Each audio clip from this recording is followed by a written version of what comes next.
por si acaso.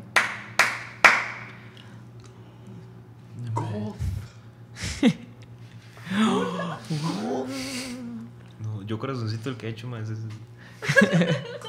Ok. ¡Ay, qué bueno! Es que Ok. Andy es muy tsundere. Fuck you, man. Andy es muy Bueno. tsundere, entonces Andy es súper tsundere. Y eso que es puro. Luego lo explico. Ok. Voy a empezar. Ok. Andy no le sabe. No, no es de Pero cultura. tienes toda la pinta de que sabes. Estudia las riquitas. Ok. Bueno, empezamos. Ok. Modo actor. Listo. Bueno, sean bienvenidos y bienvenidas a este nuevo episodio de Los Dolores de Crecer. Mi nombre es John Jocks y hoy vamos a hablar sobre el síndrome del impostor, de la impostora. Y para eso me traje una gente divertida para que me ayuden con el tema de diferentes contextos y demás. Por aquí tengo a Cristian Chávez, mi hermano, artista. Me pidieron la vez pasada que hablara un poquito más de dónde viene, entonces ahí está el dato. Cristel, música. Andy o Andrés. ¿Cómo preferís que te diga? No, ¿Ah? no es Andrés. ¿No es Andrés? No, Andy. Andy está bien. Andy pa Andy. Andy, perdón. Arquitecto y... Va, me quedó cruzado esta madre. Por acá. Saúl ahí en modo NPC. Saúl, compita de la voz de Tureno. Siempre lo presento así, pero bueno, entonces Sí. tengo una mejor presentación o algo. No pasa nada. No pasa Funciona. nada, ok. Por ahora funciona. Sí, ok, listo. Bueno, entonces, bueno, no salgo. No, para otro lado, perdón. Para los que están viendo el video, es como... No, para la gente que solo está escuchando el audio es como, ay, qué putas. Pero bueno, como les decía, hoy vamos a hablar sobre el tema del síndrome del impostor, síndrome de la impostora. Como escucharon, tenemos gente de artes, de arquitectura, cosas creativas en general. Creo que no fue como que así lo queríamos, pero quedó como por coincidencia, como tenemos eso en común. Y somos un gremio al cual, ¿verdad?, nos suele pegar bastante todo este tema. Entonces, vamos a conversar un poco sobre cuáles son las posibles causas, qué nos ha robado este pinche síndrome. Y también si tenemos alguna luz de por dónde, tal vez no una solución, pero tal vez una posible cura o algo que nos haya ayudado ¿Cómo trabajarlo? a lidiar con estas cosas. Entonces, vamos a empezar por ahí. Bueno, primero para la gente que no conoce el término, ¿verdad? El tema, bueno, el término del síndrome del impostor, tengo entendido que se acuñó, creo que fue en el año 79 por dos psicólogas que ya están investigando el tema, sobre todo lo enfocaron en mujeres y cómo éstas solían presentar más esa duda ante sus propias capacidades. Ese es como el resumen de qué es el síndrome del impostor, de la impostora. Es como esto que cuando yo estoy haciendo un trabajo o yo estoy haciendo algo creativo o yo tengo que proponer una idea, etcétera, yo dudo de mis propias capacidades para plantearlas o no soy capaz de plantear eso tan bueno que estoy haciendo, o incluso si ya estoy trabajando o estoy haciendo algo, no confío en mis propias capacidades y siento que en algún momento se van a dar cuenta que soy un impostor, que soy una impostora, que yo no debería estar en esta posición de trabajo dando estas, no sé, estas ideas, estas recomendaciones, o que eventualmente la gente va a saber que yo no estoy capacitado o capacitada para esto que estoy proponiendo. Ese es como el resumen de qué es. Entonces es como cuando llegamos a dudar de nuestras capacidades y entonces creemos que en algún momento la gente se va a dar cuenta que sí, somos un impostor, somos una impostora, ¿sí? A lo mongas, esa vara. Pero bueno, entonces no sé, ¿quién quisiera empezar comentando cómo ha sido su experiencia? Si lo ha vivido, si no lo ha vivido. Pues a mí me gustaría... Aquí, Cristian. Hola, hola. Ajá. Creo que ahora que mencionas principalmente el origen o el enfoque que se le dio en un primer momento del síndrome del impostor enfocado a las mujeres, me parece que, siendo la única mujer acá reunida, diría que entiendo un poco tal vez por qué en los 70s se empezó a hablar sobre esto, y es que veníamos de otras décadas en donde la mujer tuvo muchísimo protagonismo en diferentes áreas como la industrial, la de diferentes tareas, ¿verdad? Trabajos, mientras que los hombres mujeres estaban en las guerras. Y de repente termina la guerra, estamos como enfocándonos, ¿verdad?, en los 40s, y de un pronto a otro pues ya termina la guerra y ellas tienen que regresar a las casas, y es como pues tal vez una sensación colectiva de que de un pronto para otro ya no estamos capacitadas para... Les tocó asumir roles y demás. Claro, entonces tal vez desde el lado, ¿verdad?, de una perspectiva femenina, podría decir que tal vez se remonta a eso, pensando, ¿verdad?, en el siglo XX, y claro, ya muchísimo más adelante, donde toda la dinámica social ha cambiado muchísimo, nos está afectando en general a todos y todas, y a una generación como la nuestra, más aún en un cambio de siglo y ante, no sé, una perspectiva a futuro demasiado incierta, llena de cosas que no estamos seguros y seguras de que vamos a alcanzar un trabajo estable, una vivienda y todo. Entonces pues me gustaría tal vez nada más comenzar con eso, claro, entender el origen y tal vez por qué en un principio se le enfocó a las mujeres, pero ya poquito a poco se ha entendido que es un síndrome que afecta a toda la población. Claro. Y quiero aportar, sumándole información a lo que dice Cris, pienso que parte de lo que para mí, porque claramente yo no estoy tan informado del tema, simplemente soy una víctima más de... lo vivo en carne propia. Lo vivo, exacto. Casos de la vida real, como diría la serie. Pienso yo que gran parte de lo que ha como promulgado que eso ahora suceda en todas las personas por igual, es más que todo el progreso o la evolución, más que todo a nivel social, como con las redes sociales, la tecnología, ¿verdad? Entonces, el hecho de que las personas constantemente tengamos acceso a información, no solo ya nuestra personal o lo que vemos en los periódicos, noticias, sino información personal incluso de todas prácticamente las personas alrededor del mundo.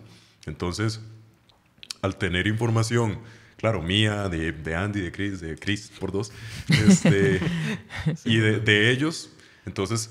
involuntariamente pues uno empieza porque supongo que es algo natural del ser humano de comparar lo que hace con las cosas que hacen los demás, no sé, en un deseo tal vez involuntario de buscar más, de querer ser más, pero más allá incluso viendo como el camino de vida o la forma de vida de las personas que están por encima de la cadena, digamos, de aquellos que tienen más, de los que tienen más poderío a nivel socioeconómico, a nivel político, a nivel artístico incluso. Entonces, ver los accesos que tienen estas personas o las oportunidades que tienen estas personas, comillas, y sobreponerlas o superponerlas a las que tenemos nosotros, creo que involuntariamente nos lleva un poco a pensar en que si yo debería ser capaz de hacer esto a esta edad, o si yo debería estar en un camino diferente al que estoy, ¿por qué si yo estoy aquí no estoy triunfando y X persona que está en ese mismo camino sí está triunfando? Entonces, creo que el desarrollo tecnológico y por ende social alrededor del mundo es gran parte de lo que hace que hoy en día se empeore esta problemática. Sí, a mí me parece que como en el pilar de todo este síndrome de impostor está como esa parte de la comparación. Digamos que también viéndolo del poquito que sé y como experiencias propias, todos aquí como... siento que, digamos que hay como una parte que es como... yo me evalúo a mí mismo con ciertos estándares que no los aplico al resto. O sea, para poner un ejemplo, es que mucho del síndrome de impostor viene como también con logros que he conseguido. Entonces digo, mira, logré, no sé, sacar esta carrera. Pero me pongo a pensar, no me merezco tanto porque, no sé, apenas estoy empezando, es solo un título, tal vez otras personas se gradúan de lo mismo, pero se gradúan con honores, en cambio yo apenas pasé, entonces, aunque no me lo merezco tanto. Entonces es como una comparativa como que es muy cruel hacia uno mismo, como persona que sufre sin sentirse impostor, pero que muchas veces como que uno se juzga mucho a uno mismo y cree que las otras personas como que no están pasando por lo mismo o que la tuvieron mucho más fácil o mucho más también incluso mucho más difícil, entonces yo no me lo merezco porque tal vez no se me hizo tan difícil. Creo que eso es también como un punto importante, como que siempre está esa comparativa de uno mismo hacia los demás. Ok. Ahí, bueno, con lo que hablas como de la comparativa, creo que también afecta mucho como que uno nunca tiene niveles como de comparativa. O sea, uno siempre es como el mae buenísimo, que todo el mundo lo conoce y todo el mundo dice este mae es espectacular, pero nunca está como el nivel debajo de ese mae y el nivel debajo donde está uno, el nivel, y hablo de nivel no por decir que haya gente menos o más que uno, sino por nivel de conocimiento o en el o de logros logros o de lo que sea, o lo que sea. Tampoco uno no ve como hacia abajo de uno. O sea, uno nunca ve también esa parte de, mira, tal vez mi capacidad es más tuanis o sé un poco más que esta otra persona. O sea, siempre lo vemos como el más tuanis y después uno. Y uno es el nivel 0. Claro. O sea, uno nunca ve realmente como... No se ven como los escalones, pues. O sea, es lo que representa el esfuerzo Los de tiers llegar a ahí. ese... Ajá, los tiers, Exactamente. los tiers. Sí, sí. Es interesante, bueno, ahora también, por ejemplo, Cristel, que iniciaba con un tema así como material o social, ¿verdad? Que ponía eso en la mesa, ¿verdad? El tema de tal vez roles que en su momento las mujeres tuvieron que empezar a asumir después del tema de las guerras y todo eso. Posiblemente eso sea un trasfondo histórico, todo este tema, digamos que se empezó a investigar como para ponerle un nombre. Pero ya la gente de las cavernas decía, madre, ¿por qué ese madre así? Un fuego mejor que el mío, madre.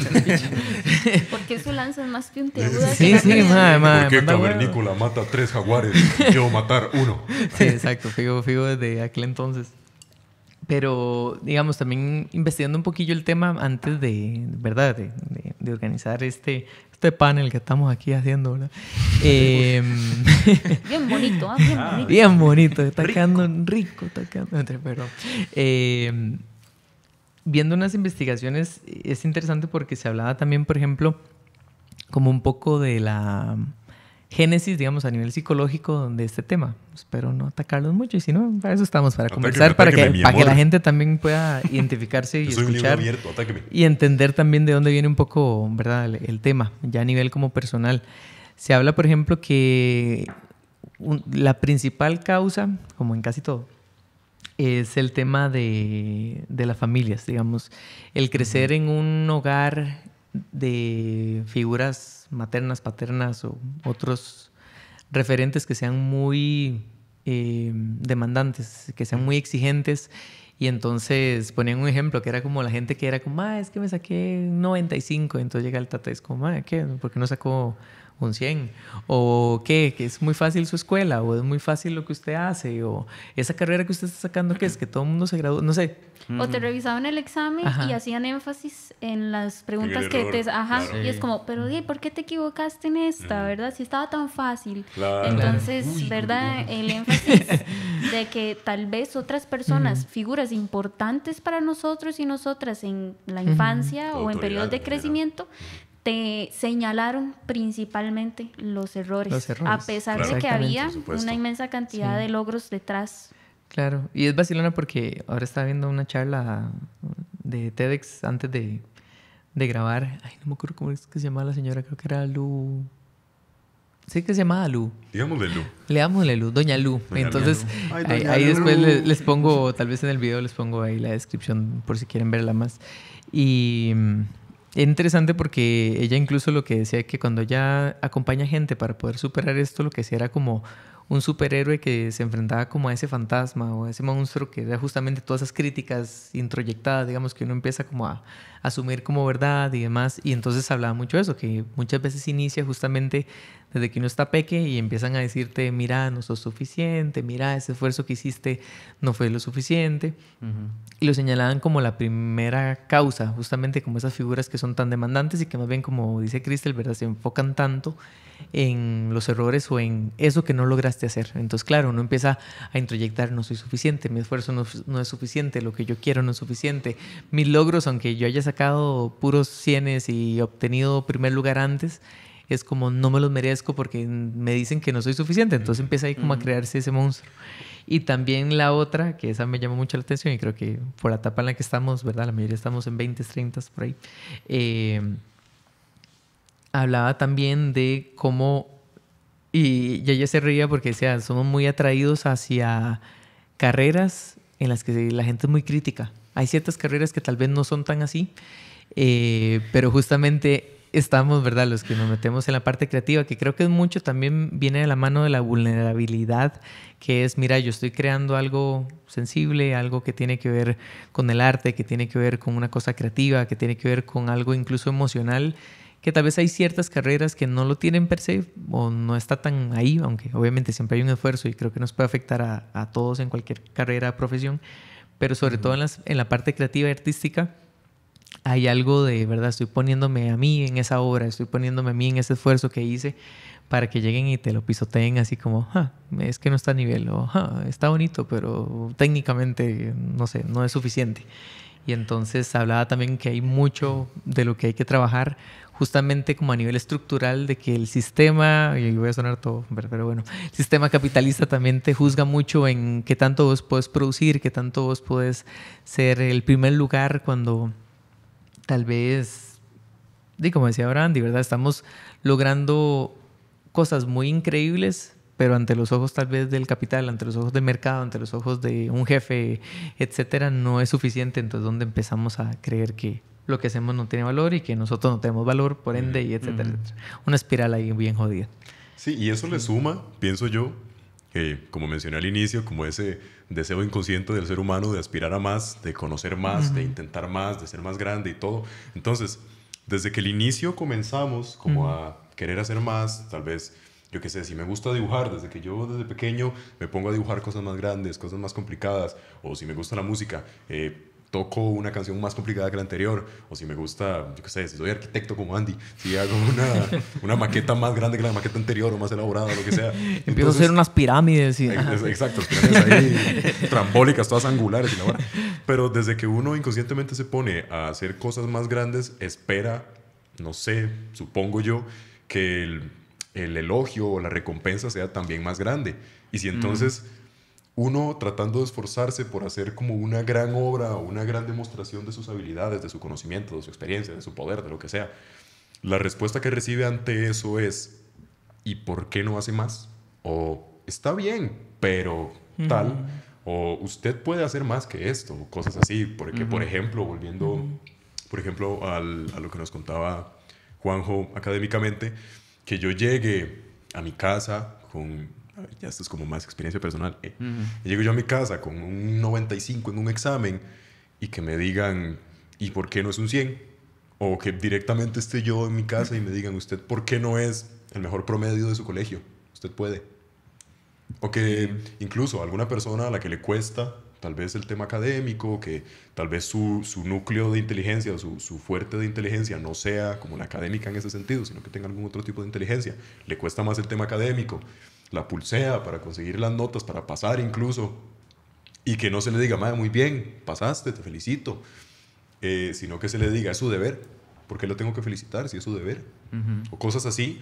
Todo esto hace que yo, o bueno, que el ser humano, que la persona crea que esa gran demostración que hizo era simplemente un eslabón más en la cadena, digamos, era simplemente... Me tocaba. Exacto, le tocaba. Era simplemente ese pedacito de paja en el resto del pajar que no sobresalió por absolutamente nada. Entonces, ya yo empiezo a pensar a dónde tengo que llegar. Hay dolor, hay dolor. Hay dolor, ¿no? ¿A dónde tengo que llegar, verdad? Claro. O qué tengo que hacer para que se me elogie o para que se me felicite por lo que estoy haciendo. O sea, ¿cuál es ese paraíso de regocijo que tengo yo ante la completación, ¿cómo se dice? Cuando termino yo algo que es importante para mí. La culminación, gracias. Completion. El culmen. Sí, Entonces, de hecho sí. me acuerdo, por ejemplo, espero que no lo escuchen ahorita, pero hay un chico en el colegio donde yo trabajo que sacó una súper buena nota en el examen del TEC. Y entonces me contaban que... y el chico es como un chico como muy lleno de dolor, pero lo esconde como siendo muy... edgy, siendo como políticamente incorrecto y siendo, no sé, es interesante, man. Es un bad boy. Y resulta que el chico llegó y tuvo una súper buena nota en el examen, entra a la carrera y llama a la mamá y le dice, mami, es que vieras que entré a la carrera. Ah, ¿y qué? ¿Cómo quedaste? Ah, quedé admitido. Ah, qué bueno. Y entonces dice que todos estaban así como escuchando y todo el mundo muy contento por el mae y toda la cosa. Y nada más ven que la cara le empieza como a caer y empieza a verse como todo sombrío y todo taciturno.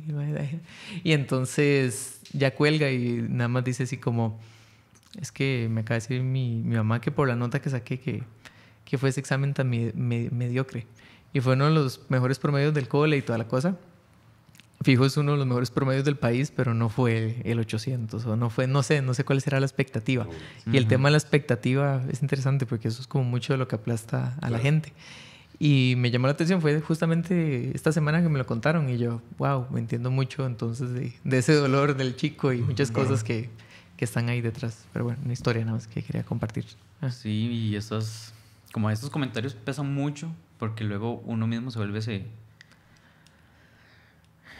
crítico. Como ese juez y ese crítico, porque al final supongo que todo el mundo ha visto a alguien así que uno dice, ¡ay, pero qué buen brete ha hecho! Pucha, qué bien le quedó. Y esa otra persona me ha pasado. Y dice, no, pero no, fue cualquier vara, no. O sí, o está bien, me conseguí como este logro, pero hay que ir pensando, ¿verdad? En qué sigue. Entonces uno no se celebra porque claro. En momentos como bastante importantes, hitos de nuestra vida, como que no hubo ese apoyo como que sí, realmente como que no se le da ese lugar. Claro. Entonces, sí. Yo me acuerdo, por ejemplo, vos cuando me contabas de profes, que era así como todo el esfuerzo, hacer una obra toda la noche, desvelarse, y era como débil. Andrea. Sí, no sé si quieres contar alguna. Me acuerdo una, pero no sé si quieres contarlo. Entonces. ¿Alguna en particular? No. O la del pañuelo. No sé, tantos que me acuerdo. Sí. No recuerdo. Pero... Tal vez ahorita le viene alguna. Sí. Pasándole. Sí, en específico no. Sí. Es interesante. O sea, me acuerdo, por ejemplo, la del profe que siempre ponía un pañuelo antes de sentarse y que llegó una señora como mayor que llegó y dijo como, qué más inseguro. Sí. Sí, es que era como un profe que se sentía como muy... es que todos ustedes están debajo de mí. Sí, los profes son los dioses, ¿verdad? En el Olimpo. Sí, son los olimpiacos y luego están... Y el resto. Los paris. Pero sí es muy... En los gremios artísticos como que uno sí nota gente así como que...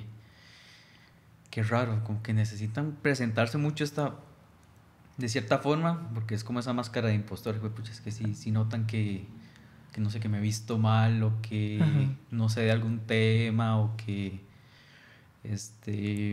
Tal vez un ejemplo como más mío, como hijo, pucha, yo no toco estos temas en mis obras. ¿Será que realmente soy artista? Sí. ¿Qué tan válido es mi arte? ¿O qué tan...? Sí. Creo que también en parte está como ese golpe que uno se lleva cuando sale a la calle. Porque yo sé que el cole a uno le dan muchas cosas. Sí. O sea, tal vez un profesor le dice a uno algo y uno le queda marcado. O en la U también. Y luego más que todo, como para un toque de contexto, que de hecho ahora Saúl me decía como, es que yo siempre lo veo muy seguro a usted, no sé qué. Entonces era de hecho dudamos en invitarte, fue como, ese mae es un chat. Yo dije, pensé en invitar a Andy, pero este mae se ve tan seguro de lo que fucking hace, man. Exacto. Y parte de lo que le decía era eso, digamos, si yo veo como casi que esos primeros 4 años de la U, yo diría que la mayoría del tiempo sí fue sumamente seguro. O sea, yo llegaba, hacía una vara, el profe me hacía una crítica, y yo, ok, todo bien, si me parecía bien la aplicaba, si no, es opinión, o sea, todo bien. Pasa casi que el 5º, 6º año, donde ya entro a tesis, pero también entro a bretear, y es ahí donde uno se lleva como ese golpe de, por ejemplo, llegar y decir, no sé, en la U ya promedio de 90, 80, lo que sea, voy bien, a los profes les gusta lo que uno hace, llega a la calle y es como... muy años, pero y la parte técnica y la constructiva y esta vara, empiezan a sacar un montón de varas que uno no enseña a la U y no es como, no sé nada. Que se siente como un NPC, digamos. Exactamente. Y encima llega uno, se gradúa y es como, todo eso que la calle me pidió, me criticó, no la terminé de ver en este último año en la U y uno está ahí y es como, o sea, me acabo de graduar, me tengo que enfrentar a todo ese montón de gente. Que me ¿Cuándo se desbloquea esto? Exacto. Completamente. Es un momento como de llevarse ese golpe. y que a día de hoy uno lucha un toque con esa vara interna y que lo que decía Saúl, o sea, posiblemente no lo vayan a notar. Y de hecho me pasó con mi mamá, o sea, cuando llega y dice como, "Mae, es que cuando estabas en la tesis te veía súper seguro, no sé qué". Pero ella me decía, o sea, yo sé que fue difícil, porque claramente mi mamá sabe cómo soy. Y lo fue, o sea, y lo que parte de lo que yo le decía a Saúl es que, o bueno, varas, es que todo este gremio creativo, si uno muestra un toque, ese síndrome, se lo come en vivo. Entonces, a veces es una lucha demasiado interna de decir, "Mae, no estoy seguro de mi trabajo, no sé si esto está bien", pero cuando él llega es como, no, sí, y uno tiene que ver cómo guarda, digamos, ese sentimiento, no lo muestra, porque si no, le van a pasar por encima, lo van a desvalorizar, le van a botar el brete y encima uno va a quedar como todavía peor, digamos. Entonces, creo que la parte de la calle o las universidades o esa parte crítica, digo, no le despierta mucho, digamos, porque no solo es como que tal vez uno de pequeño ya viene con eso, porque como le digo, o sea, mis primeros 4, o sea, yo me sentía seguro de lo que hacía. Claro. Fue llevarme ese golpe y ahora es como, no sé, no estoy seguro de esto, ¿no? Y creo que a veces también es como darse ese lugar. O sea, creo que aunque uno, no sé, sea músico, sea artista o arquitecto, en mi caso, uno nunca abarca absolutamente todos los rangos. Entonces, yo sé que yo voy a la oficina y uno de mis compañeros es súper bueno en la parte técnica, tal vez yo no lo soy tanto y uno dice como, uy, es que a mí me falta la parte técnica, no sé qué, pero tal vez uno nunca ve esa parte en que, por ejemplo, en mi caso, si piden una maqueta, me la piden a mí, no se la piden al más de frente. Entonces, a veces es como intentar ver ese entorno y decir como, ok, mira, yo a veces me comparo, pero yo tengo ciertas habilidades que otras personas no tienen, o este es muy bueno en esto, y yo lo estoy como idealizando que es buenísimo en todo. Entonces, creo que, o sea, como intentar decir, ok, yo soy tuanis en esto. O sea, es esta parte artística la que yo tengo y la que tengo que desarrollar y la que debería uno comparar de una manera como saludable, porque compararse no está mal. O sea, lo hablábamos ahora, que a veces uno se compara y eso es bueno. Claro.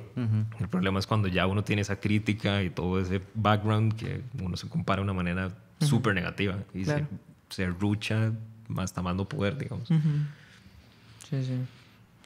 Qué fuerte. Sí, creo que siempre que uno se compare para aprender es una buena comparación. Claro. Una vez viendo un video, me acuerdo, y esto lo comparto así de manera bastante personal, estaba batallando demasiado con la comparación a tal punto en el que sentía casi la obligación de renunciar, y no solamente a una disciplina artística o algo, sino hasta relaciones interpersonales, porque no me sentía lo suficientemente digna como para poder involucrarme, relacionarme con esas personas. Y me acuerdo, ¿verdad?, que en un momento así de mucha desesperación, donde estaba muy triste, me metí a YouTube y busqué así como cómo dejar de compararse, una cosa así. Y bueno, dentro de todos los videos que hay de eso, me marcó muchísimo una frase de uno de esos videos y me gustaría muchísimo compartirla, y es que Dale. frase motivacional que cuando uno observa con demasiada fijación una habilidad, un rasgo en otra persona, es porque eso está dentro de una misma, y solamente hay que potenciarlo. O sea, que aquello que nosotros vemos en el otro y que a veces le envidiamos y nos comparamos, es algo que yace dentro y que no hemos potenciado, porque no nos estaríamos fijando en la cualidad de una persona si no nos despierta ese interés. Entonces, en su momento me caló muchísimo el poder pensar que en aquellos momentos en donde me estaba destruyendo más al compararme con otros y otras, realmente era que estaba observando justamente aquello que yo quería potenciar en mí. Y es una manera en la que le puedes dar totalmente un giro a la comparación, de convertirla en algo que era totalmente destructivo a algo muchísimo más, no diría constructivo, Pero diría motivador, tal vez. Compasivo, Okay. en el que encontrás autocompasión. en el que encontrás la certeza, o te das como ese voto de confianza de que estás trabajando y que estar en proceso de trabajo no es malo, que no, la vida no es, o nuestras disciplinas no son algo que tenemos que llegar a un punto, sino que siempre va a ser una espiral o una construcción, y reconocernos como un elemento en proceso nos va a ayudar como a estar un poquito más en el presente, a no estar obsesionados con el pasado, el futuro o los procesos de los demás. Y siento que ha sido algo que en cierta medida me ha ayudado a vivir un poco más con el síndrome del impostor, porque al igual que muchísimas otras situaciones que vivimos como personas aquí veinteañeras en plena crisis, ¿verdad? No es como que se puedan erradicar, no es como que un día después de terapia y todo vamos a decir, ya no tengo el síndrome, ya me amo y todo me sale súper bien. No, en realidad se trata mucho de aprender a vivir con ello y cómo hacer de aliados aquellos fantasmas o esas sombras que nos están persiguiendo en nuestras vidas laborales, en nuestras relaciones interpersonales, que yo siento que también es un espacio en donde el síndrome del impostor está presente, y en todos los aspectos de nuestra vida en donde sentimos que no deberíamos estar porque no somos lo suficiente. De hecho, a mí me gustaría dar un ejemplo así inédito, porque creo que nunca lo he contado. Tiene que ver con mi niña aquí presente, con Cris. Creo que nunca se lo he contado porque me da demasiada vergüenza, pero bueno, vamos a aprovechar. Ya me puse nerviosa. No, todo bien. Digamos, siempre me acuerdo cuando yo entré a la U, cuando entré a mi curso así de humanidades, que fue donde conocí a Cris, pasó que fue justamente cuando empezó la pandemia, entonces empezamos como a tratar de implementar el asunto virtual de las clases, de no sé qué, ¿verdad? Entonces los profes, después, cuando empezaron las clases virtuales, las primeras cosas que nos dijeron fue, necesitan hacer un grupo de X cantidad de personas porque van a trabajar en su tesina o en sus cosas, ¿verdad? Entonces hay uno viendo cómo coño se acomodaba con la gente que no conocía, porque habíamos visto a todos nuestros compañeros una vez, porque tuvimos una clase, digamos. No, obviamente éramos 40 y resto de personas que no sabíamos cómo se llamaban, entonces también como era un poco complicado el approach por ahí. Y entonces ya formamos un grupo, no sé ni cómo. Y... No, paréntesis. Yo sí me acuerdo de que era martes el día que... Sí, es que de verdad fue demasiado impactante. Era martes y fue nuestra primera clase de humanidades. Típica clase en donde duramos 2 horas y media presentándonos. Y leyendo que la carta del estudiante, que si no sé qué. ¿Por qué se metió esta carrera? Ajá. ¿Por qué escogió la ¿De vara? qué cole salió? Ay, sí, Ay, horrible, ¿verdad? Bueno, la cosa es que, o sea, como dice Saúl, éramos tantas mentes de que a uno se le quedaban como presentes un par, ¿verdad? Claro. Y recuerdo que del martes al viernes ya no recibimos clases. Ya no había clases. Porque... ya estaba toda la alerta y todo, y recuerdo que ese día nos encontramos en el pretil. Fuimos como 4 personas a la clase. Vos, otro chico, otra persona random y yo. Y en ese momento fue como, ¿de qué? ¿Hacemos grupo? Luis. Ajá. Y Cierto. a partir de ahí ya los demás se agregaron, pero ya virtual. Cierto. Continúo. Y entonces, bueno, pasa esto, ¿verdad? Y yo tenía siempre la costumbre de hablar prácticamente todos los días por llamada con mi mejor amigo desde entonces. Y hablábamos, jugábamos play, vacilábamos, lo que sea. Entonces en algún punto, después de una semana, 2 semanas, yo le decía, Maotis, es que estoy en clases de humanidades, ¿verdad? Que todo bien, todo tranquilo. Pero hay una compañera en mi grupo que, yo me siento tan estúpido cuando la escucho. Yo le decía, esta mujer me parece tan exageradamente inteligente que cuando la oigo me siento tonto. O sea, me da esta vergüenza. Yo decía, esta o sea, es God. Yo decía, es que yo no sé cómo hago. Y el me decía, pero es barro. No es que yo, no, es que, vea, yo la tengo que presentar. Y lo hice, indeed, lo hice. Pero, es que es una cosa impresionante. O sea, yo decía, no entiendo cómo yo puedo sentarme a hablar con una persona en la cual, en teoría, está a mi nivel y sentirme así como tan ignorante. O sea, yo me sentía ignorante. Sí. Yo le decía, me siento tan ignorante, ¿verdad? Entonces, es parte como de lo mismo, ¿verdad? Que uno realmente no pone... bueno, por lo menos es algo que a mí me pasa. No sé si a ustedes les pasa. El estándar que yo me pongo a mí, yo no se lo pongo a la otra gente, digamos, porque yo ya veo a la gente por fuera y digo, qué pichudo, usted sabe hacer tal vara, qué pichudo, usted sabe tal vara, ¿y por qué yo no? ¿Y por qué yo no sé todo esto? ¿Por qué no estoy a este nivel de conocimiento de la vara? Cuando realmente Lo único que estoy haciendo es poniéndome expectativas imposibles, objetivamente imposibles, digamos, porque lo que estoy tratando de implicar de mi propia persona es que yo debería saberlo todo, debería ser capaz de hacer todo, ¿verdad? Y con las otras personas nada más asumo que ya saben todo, que simplemente son así como la octava maravilla, sin tener en cuenta sus propios backgrounds, ¿verdad? Sus propios, y los propios estándares que ponen ellos en sí mismos, ¿verdad? Porque también es otra cosa que hablaba con otro amigo, que la vida o la interacción entre las personas se basa en expectativas. Entonces es natural que las personas tengamos expectativas de los demás y está bien hasta cierto punto, pero siempre hay como que reconocer esa línea entre lo que usted espera de una persona y lo que esa persona hace, porque es una persona que está haciendo lo que le da la gana, ¿verdad? Pero ¿por qué esas expectativas o las expectativas que yo me pongo a mí mismo no las puedo tomar como lo mismo, como simplemente pensamientos X y dejarme como existir yo como un ser humano, ¿verdad? Porque los pensamientos, después de todo, son simplemente cosas que pasan por tu cabeza y salen. ¿Por qué no simplemente puedo aprender a disfrutar de eso, a dejarlas a un lado o aprender de lo que pueda de ellas y si no, y más bien las utilizamos como unas formas de destruirnos o de pensar que no somos capaces de llegar a cierto nivel o cierto estatus, por decirlo así? Incluso darle vuelta. O sea, el hecho de decir, ¿qué montón de cosas tiene esta persona que yo no tengo?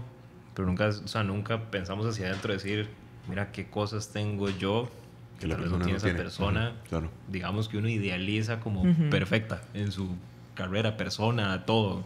Entonces, o sea, también es como comparar también de esa parte interna y que de cierta manera, aunque uno esté comparando, inconscientemente uno se está reconociendo ciertas cosas, digamos. O sea, creo que cuesta mucho hacer ese tipo de pensamientos. Y tal vez creo que a veces es como... Bueno, tal vez a mí me pasa como que tal vez uno no piensa en eso como por ese miedo de decir como, qué egocéntrico me siento. Uy, full. Qué egoísta me siento, como pensando como en mis cosas y en lo que yo soy bueno, digamos. Esa típica pregunta como de, ¿quién es usted? Y diga las cosas buenas que tiene. Y uno es como, hola. Así nada más. Pero le puedo decir 50 errores y defectos. Le puedo listar punto por punto 250 cosas en las cuales soy un imbécil, digamos. Y creo que también es importante como diferenciar eso. O sea, que más allá de el músico, el artista, lo que sea, también es la persona. Entonces yo no puedo pretender ser igual a Saúl, ni que Saúl sea igual a yo, a mí, perdón. Que Saúl sea igual a yo. Porque sí tengo la obligación de decir, yo tengo que ser igual de bueno en música que Saúl. O sea, si como persona no lo puede ser, como profesión tampoco. O sea, uno nunca puede ser, cada uno tiene su personalidad, cada uno tiene como su forma de hacer. Claro. Entonces creo que eso es como importante, darle un toque a la vuelta y pensar en lo que uno tiene o lo que uno incluso puede aportarle a esa otra persona. O sea, yo puedo llegar y decir, Saúl, es que yo no puedo llegarle a esa voz que tiene Saúl. Pero Saúl tal vez no puede llegar a un agudo que tengo yo. Entonces, en el momento en el que Saúl ocupa en ayuda, en un agudo, me ocupa a mí. Entonces, yo puedo aportarle a Saúl en esta parte. Sí, sí. Claro. Como dar esa vuelta. Es como darle un giro a esas expectativas y demás. A mí me hace gracia. Obviamente no son como soluciones finales. Voy a que me llegue la cámara. Ahí está. Que hay un autor también leyendo mucho de esto, sobre todo como la autocrítica. Creo que un gran antídoto, pero a veces la gente lo tiene como, no, es que yo no quiero sentir lástima por mí. O sea, la autocompasión no es sentir lástima por vos, es ser compasivo, o sea, es entender que estás haciendo lo mejor que puedes, es entender que son procesos, es entender que hay limitaciones, o como decía Andy, que hay cosas en las que voy a brillar un montón y hay otras en las que no voy a brillar tanto, y está bien. O sea, es como una cosa como, más que tengo que ser el mejor en tenis, y tengo que ser el mejor en go-kart, y tengo que ser el mejor en todo, y es como, es irracional. O sea, no es posible que una sola persona sea la mejor en todo, y también es hasta evolutivo que podemos tener como esa variedad genética, que un montón de gente pueda tener diferentes talentos y demás. Es natural y hasta necesario. Y entonces me hace gracia que a veces esas exigencias más bien terminan siendo como, en vez de ser una motivación para vos ser mejor, termina siendo algo que aplasta y entonces ni siquiera intentás. O sea, ya dejas de intentar ser no sé, algún arte que vos querías empezar, no sé, toda la vida quise ser bailarín, pero no, me da demasiada vergüenza hacer el ridículo al inicio. O incluso Carl Jung, que es un psicólogo que a mí me gustaba montones, él habla mucho de arquetipos y entonces es muy vacilón porque él plantea que siempre cuando uno va a empezar una cosa, o esa es como la interpretación ya, digamos, diluida y explicada, porque es bastante complejo lo que el mae plantea, pero que uno siempre cuando empieza algo, uno es el arquetipo del bufón, es un payaso, es alguien que lo va a hacer mal. Pero si vos no te atreves a ser ese payaso o esa persona que lo hace mal, nunca vas a llegar a ser el héroe o la heroína. No es posible, digamos, llegar a ser el héroe sin pasar por eso. Y esa es una interpretación que yo dije, ese más demasiado volado. Yo no entiendo cómo lograba hacer esas interpretaciones. Pero es interesante pensarlo así. Es como darse ese permiso para poder ser malo en algo y hacer un proceso para llegar eventualmente a... Incluso yo me acuerdo una frase que he escuchado una vez con la gente, digamos, que les gusta dibujar o los artistas, digamos, por ese lado, que es como, ¿y usted por qué dibuja tan bien? Es que tiene mucho talento. Y es como, no, es que yo no me rendí cuando la mayoría de gente se rinde cuando está en la escuela, cuando llega la maestra y les empieza a tachar todos los blancos que dejó, las partes mal pintadas. Y es como, usted sí es inútil para dibujar, pero no se lo dicen así a uno, pero lo hacen sentir así. Claro. Y entonces, más bien, la gente que sigue es como la gente que logra hacerse carrera en esos lados. Y uno dice, ¿cuánta gente más? Tal vez tendremos, no sé, como músicos frustrados, artistas frustrados, frustradas, que simplemente el sistema aplasta porque no calza en esa perfección que debería tener una persona en tal edad o en tal momento de la vida. Y por eso no tengo canciones todavía. Y también, digamos, y eso es como tal vez una solución, no solución, pero también como una recomendación. Cada vez que uno piensa en un debería o yo tengo que, a uno en terapia se lo dicen muy frontalmente, eso es una idea irracional. Usted no debe nada, usted no tiene que nada. Obviamente es diferente si yo soy un papá y es como, usted debería darle a comer a sus hijos. Bueno, es una responsabilidad legal y por otro montón de cosas que, bueno, tal vez sí. Pero hay, o sea, como el 99.9 de las cosas que te dicen, es que usted debería de, o usted tiene que, son ideas irracionales. Y eso es algo como que uno tiene que empezar a trabajar montones. Uh-huh. Y otra cosa que también había escuchado hace poco que me llamó demasiado la atención, yo lo intenté, no lo logro, pero bueno, es un trabajo que tengo que hacer. Era también, creo que era un psicólogo que decía, es que yo cuando estoy haciendo algo y tengo una idea así como que me empiezo a autocriticar, o me empiezo a autosabotear, no sos capaz de hacer tal cosa, de una vez la mato. O sea, yo paro y digo, esa idea es una estupidez, listo. No le voy a poner atención. Uh-huh. Y era como, qué difícil hacer eso, pero está interesante, digamos. Está interesante como la propuesta, que es como apenas llega esa idea, mátela, no deje que prospere, no le haga caso. Como una cucaracha. Exacto. Uh-huh. Yo no mato cucaracha, yo la saco, pero bueno, entiendo. Pero, digamos, pongámonos a pensar con la metáfora de las cucarachas. ¿Cuántas veces no nos hemos quedado parados ahí 5 minutos viéndola?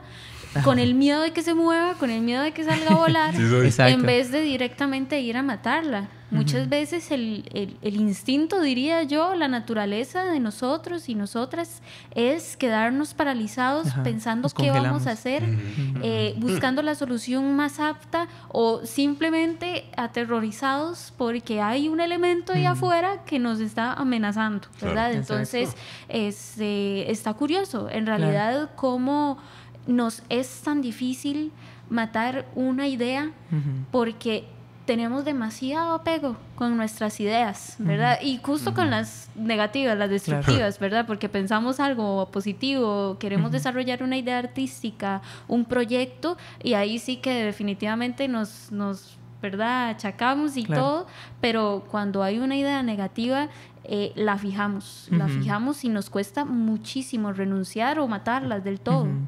He escuchado algo también, hay varias investigaciones que dicen que, ¿cuál es el fin último de nuestro cerebro? Es mantenernos con vida. Y hay gente que dice, el fin último de mi cerebro es la felicidad o el placer, etc. Y es como, no, esos son como el póster, es como algo que llega y es un extra.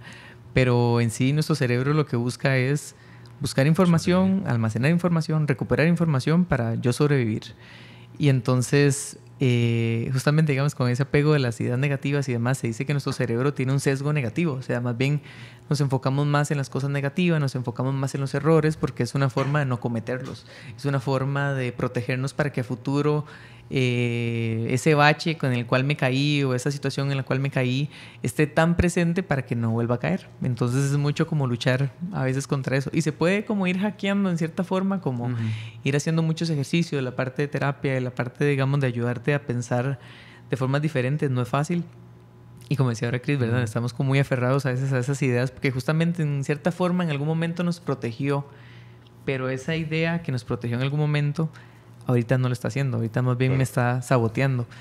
Y también es otra propuesta con todo esto, que es enfocarnos más en el proceso, que eso es algo que, ¿verdad?, a veces nos cuesta montones. Es como, estoy aprendiendo, qué chiva poder fallar algo aquí, que estoy en una clase y entonces es un espacio seguro para yo fallar y intentarlo hacer diferente, hago una maqueta diferente, aprendo la teoría y tal vez no me la sé perfectamente, pero estoy en ese proceso de aprender y justamente entonces no es tanto enfocarme en esa canción ya realizada, no es enfocarme en esa obra que ya tengo hecha y ver qué dice la crítica, sino entender, mae, yo aprendí montones con esa maqueta que me quedó tan mal, pero yo aprendí montones en el proceso.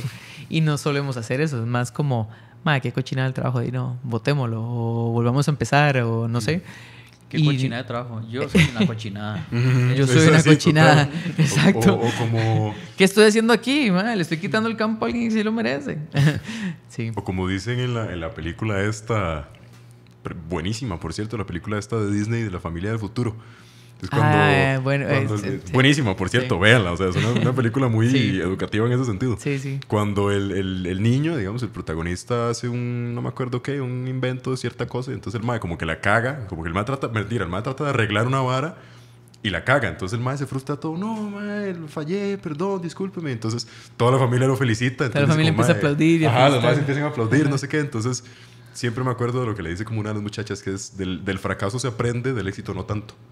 Entonces, a ver, obviamente es mucho más fácil decirlo y expresarlo hacia las personas que aplicarlo para mí mismo, ¿verdad? Claro. Pero es siempre como esa cosa que pienso que a uno le podría servir tener en cuenta, porque muchas veces lo que hacemos es que, como usted dice, tal vez es un mecanismo de defensa que en su momento funcionó para X o Y, pero que en este momento no, y es el hecho de pensar que, como automáticamente, pensar que yo ya estoy haciendo todo mal para que cuando la gente me diga que lo estoy haciendo mal, no me duela. Porque yo ya siento, yo ya sé que lo estoy haciendo mal, no se preocupe. Obviamente siempre va a seguir doliendo, ¿verdad? Sí. Pero por lo menos eso es lo que a mí me ha pasado. Y me pegó, a mí también, yo lo he hecho. Sí, exacto. O sea, ¿por qué me grita, man? ¿Por qué me ataca? Entonces, ¿tiene algún problema conmigo? Muchos ahora. Pero esa vara de decir, mae... no importa, yo ya sé que canto mal, yo ya sé que no sé hacer cosas matemáticas, o yo ya sé que no sé hacer cosas físicas o lo que sea, para que cuando usted llegue y me lo diga o me lo haga saber, yo diga, ok, ya lo sé, entonces no me duele, no es que no me duela, simplemente que yo ese dolor ya me lo estoy inyectando tan constantemente que supongo que es normal. Entonces es como ese mecanismo que ya no es de defensa, es de destrucción. Entonces... Claro, ¿cómo sale usted de ahí cuando es lo que lo protegió durante tanto tiempo en alguna etapa más vulnerable de su vida? O algunos que estamos en etapas vulnerables de la vida. Entonces, ¿cómo hace uno, verdad? O así también es como una lucha que creo que se tiene bastante con respecto al síndrome del impostor. Sí, mucho de lo que han dicho también me acordó otra cosa. Voy a intentar echar una hablada y no perderme. Pero que también, digamos, la vergüenza, escuchaba por ahí, o leía por ahí, que la vergüenza es como... la única emoción que es social, por decirlo de alguna forma, que es enteramente social, que es como decir, yo siento vergüenza porque es una forma de yo sentir algo que me va a hacer cambiar la forma en la que me comporto para yo pertenecer, porque pertenecer es una necesidad demasiado humana. Si yo no pertenecía antes, entonces me mataba el jaguar, que dijo ahora Saúl. O si yo no pertenecía, me moría de hambre porque entonces no podíamos cazar, o no sé, ahí tiene toda una implicación de cómo evolucionamos y de eso está ahí, sea como sea, lo tenemos en nosotros. Y entonces la vergüenza, lo que hay que decir, ok, esto me da vergüenza porque tal vez tengo que mejorar algo, tal vez estoy haciendo algo que en sociedad no me va a permitir calzar tanto como yo quisiera o en un cierto entorno específico, que también hay que tenerle cuidado hasta qué punto te perdés vos, quién sos por intentar calzar, pero bueno, eso es otro tema. Pero la cosa es diferenciarlo de la culpa, porque entonces ya cuando vos sentís culpa o vos sentís, ¿verdad? Ya como una vergüenza a un nivel extremo que más bien te te aleja de la gente o te aleja de ese pertenecer, entonces más bien está llegando al otro extremo que no te deja entonces ni siquiera conectar, porque entonces sos tan inútil o tenés tan poco valor o sos tan poco hábil para los temas sociales o no sé, digamos, es una cosa que hay que saber marcar esa diferencia, decir, mira, hice algo malo en el trabajo, no sé, cometí un error y tengo que mejorar, a decir, es que yo soy lo peor y entonces no merezco esta oportunidad de estar aquí. Entonces es como lo que uno tiene como que empezar a diferenciar. Pero cuando yo entendí esa parte, digamos, de la vergüenza y esa función que tiene, fue como, interesante. Más bien a uno siempre le venden como que la vergüenza es algo súper malo y que entonces cuando uno lo siente es como, eso es lo peor, y es más bien como usar tus emociones para que estén a tu servicio. Eso es lo que voy. O sea, que te enciendan, te enseñen el camino hacia algo mejor que puedes hacer y no más bien que te aísle y que te haga perder valor, digamos, como persona. Por ahí. Ahora, les tengo una propuesta. Tengo un audio de una amiga. Vamos a escucharlo. Chisme. Chisme. Ella, bueno, para dar un poco de contexto, ella es abogada, es filósofa, se llama Mari Valverde, una amiga que quiero montones. Hola, Mari. Y ella una vez me contó una historia relacionada con el tema del síndrome del impostor y el tema género y demás. Y entonces me llamó montones cuando ella me lo contó, pero voy a dejar que más bien sea ella. Y ahora lo comentamos. Bueno, la primera vez que escuché el síndrome de la impostora, me acuerdo que fui escuchando cada uno de sus requisitos, de sus características y fui chequeando todas y cada una de ellas, ¿verdad? Esto de creer que uno no se merece cuando le va bien en el trabajo o que fue por una casualidad que uno logró llegar a cierto lugar o hacer cierta cosa o tener cierto reconocimiento, ¿verdad? Cuando de afuera hay muchas personas que reconocen la capacidad de lo que una está haciendo. Sí me ha llamado la atención ver que diferentes artículos, noticias, etcétera, hablan de que hay un tema de género en relación con el síndrome de la impostora. Y es que si uno se pone a pensarlo, efectivamente la forma en la que somos criadas las mujeres no es algo que está aislado, sino que está inserto en un contexto, en un sistema patriarcal, en un sistema machista, en el que en muchas ocasiones a las mujeres no se nos ve como capaces de realizar cierto tipo de cosas, como por ejemplo en temas de deporte o en temas relacionados con capacidades cognitivas, ¿verdad? Entonces, las mujeres sí somos muy buenas para cuidar, según la sociedad, para labores del hogar, etcétera, pero no necesariamente para las labores que tienen que ver con el ámbito de lo público, ¿verdad? Economía, derecho, ingenierías, matemáticas, etcétera. Todo lo que no tenga que ver con el cuidado y las labores de cuidado. Entonces, en general, crecer pensando que sos buena para unas cosas naturalmente, pero no naturalmente buenas para otras, va a hacer que, aunque ya cuando somos grandes hayamos cuestionado todos esos aprendizajes, definitivamente tengamos alguna carga en creer que no vamos a ser suficientes y que además tenemos la necesidad de probar y de doblemente probar que sí somos buenas en lo que hacemos. Yo creo que eso se ha ido disminuyendo de alguna manera en las generaciones un poco más nuevas, pero eso no quita que siga existiendo y que al mismo tiempo creo que tiene que ver con una trampa que yo se lo he mencionado muchas veces a mis amigas, una trampa de la generación de nosotras, las millennials, que crecimos pensando como es súper importante que estudie, que sea independiente, que sea autónoma, que sea una mujer libre, que sea una mujer empoderada. Y de pronto nosotras sí cambiamos de alguna manera la mentalidad, pero la sociedad no, no cambió con nosotras. Entonces estamos inmersas en una sociedad que sigue siendo machista, que sigue siendo patriarcal, que sigue sin reconocer los logros de las mujeres en el ámbito de lo público, pero seguimos esforzándonos por ser autónomas, independientes, etcétera, en un sistema que no lo reconoce. Entonces, en resumen, creo que definitivamente sí hay un tema de género muy marcado que tiene que ver con este engaño, ¿verdad? En el que nos prometieron que ahora sí todas somos iguales y todos somos iguales, pero en la práctica no es así. Y eso hace que el choque entre lo que en algún momento aprendí que podía hacer y la realidad del trabajo del día a día, em, y la realidad del machismo y la misoginia en estos espacios todavía provoque fenómenos como el síndrome de la impostora. ¿Qué se puede hacer para que esto cambie? Creo que eso es una súper preguntota.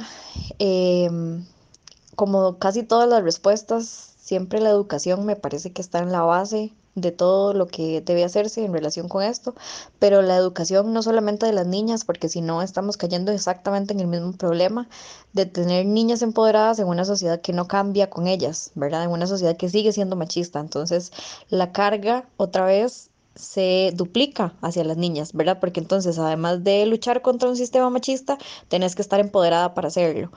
Y no, en realidad, acompañado a esa educación y empoderamiento a las niñas, también tienen que darse las condiciones para que la sociedad acoja a esas niñas empoderadas y las incluya correctamente en su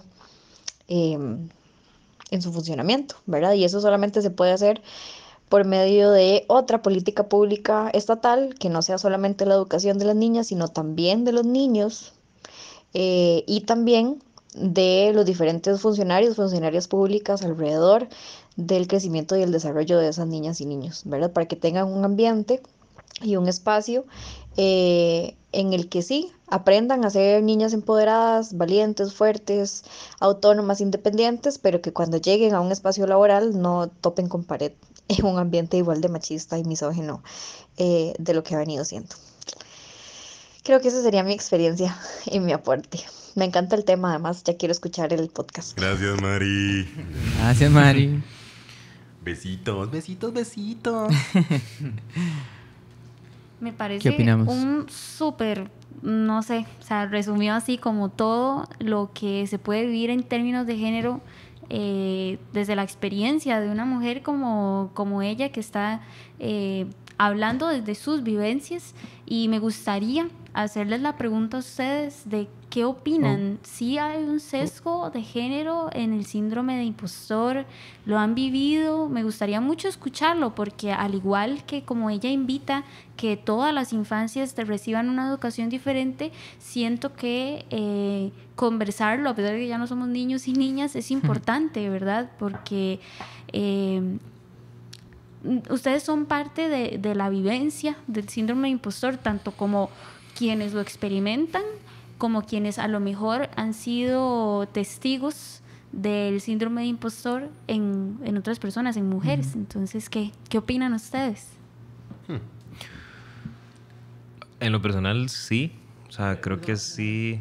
Vamos a hacer una pequeña pausa, que la cámara se me desconectó. Un toquecito.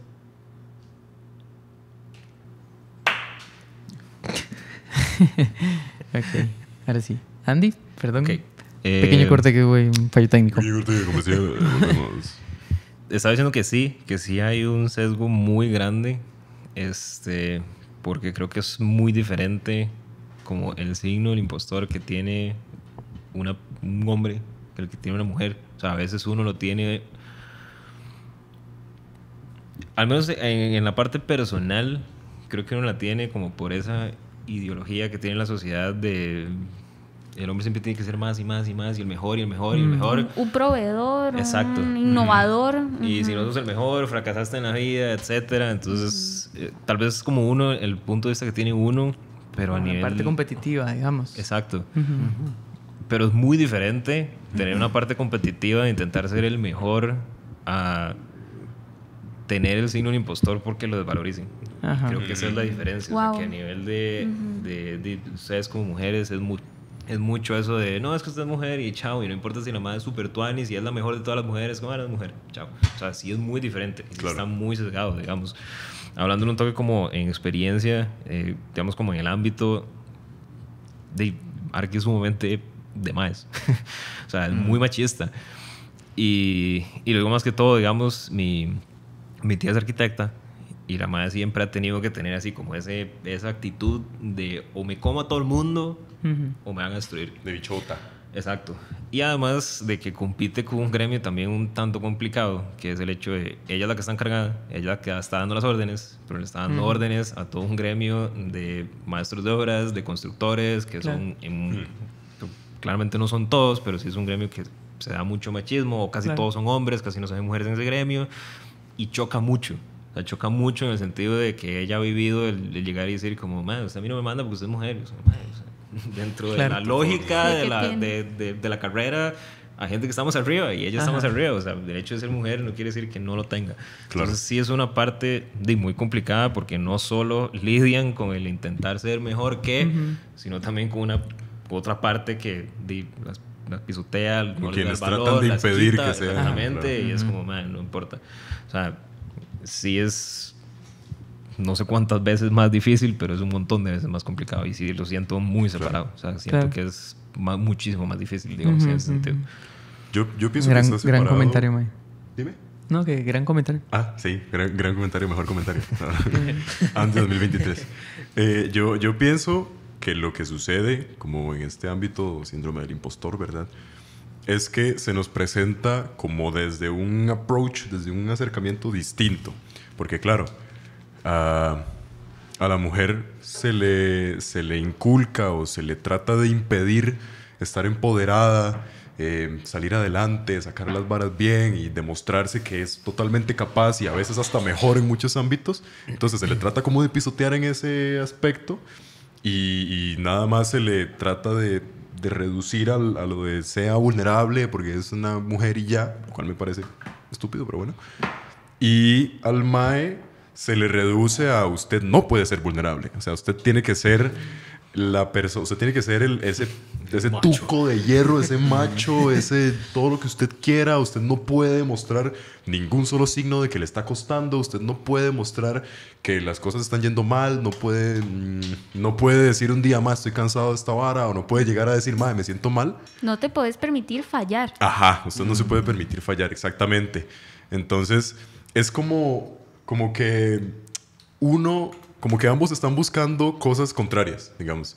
Porque uno trata de buscar ese reconocimiento de, yo también soy bueno, en el caso de las chicas, nosotros también somos buenas, nosotros somos totalmente capaces de llegar a estos niveles. Y los chicos están en el ámbito de, nosotros tenemos un corazón, nosotros tenemos un alma y una vulnerabilidad que pues también merece ser vista, también merece ser escuchada, ¿verdad?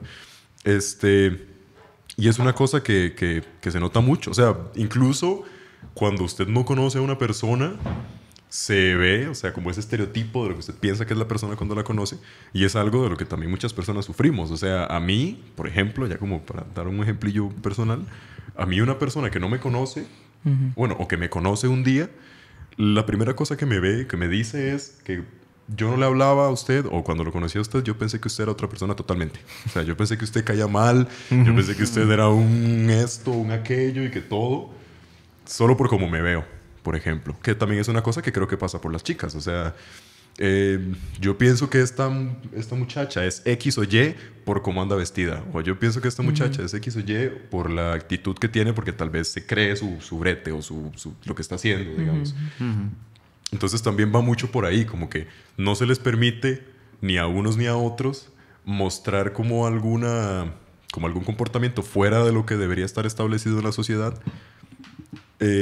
pero ambos buscan reconocimientos distintos. Entonces sí creo que es una vara bastante distinta. O sea, yo creo que yo jamás podría ser capaz de entender el empoderamiento que busca una chica. Pero también se busca, o sea, también nosotros buscamos como otro tipo de reconocimiento, que es a nivel emocional, ¿verdad? De validación. De validación, exactamente. Entonces, eso es lo que creo yo que nos diferencia unos y otros en ese sentido. Es muy, muy, muy interesante como ponerlos sobre la mesa. Creo que nunca en mi vida lo había hecho. Y verlo así, pues, me ayuda como a entender un poquito más, como a empatizar un poquito más, creo yo. A mí me llama la atención, como lo dijo Andy, ¿verdad? Que tal vez en el caso de las chicas es un sistema que te dice que no tenés ese valor. Tal vez todas tenemos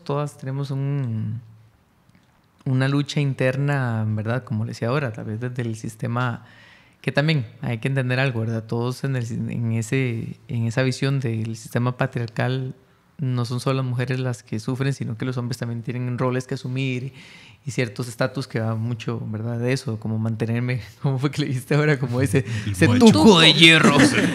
Soy el tuco de hierro y mantenerse siempre como estoicos ante el dolor, claro, y un montón de cosas. Y Y en el caso de las mujeres más bien es como su valía en el ambiente público o en el ambiente profesional o en otras cosas, ¿verdad? Si se salen de ese rol de cuidado, de maternar o no sé, ¿verdad? Es mucho como esa lucha. Me acuerdo, por ejemplo, una historia, como lo dijo Randy, ¿verdad? Que es más como entonces el valor que se me da ante la sociedad y tal vez muy abierto. Tal vez uno tiene como esa lucha interna como hombre, como mira, ma, es que hay tal madre que es mejor que yo y tal vez hay como ciertos ámbitos que son competitivos y demás.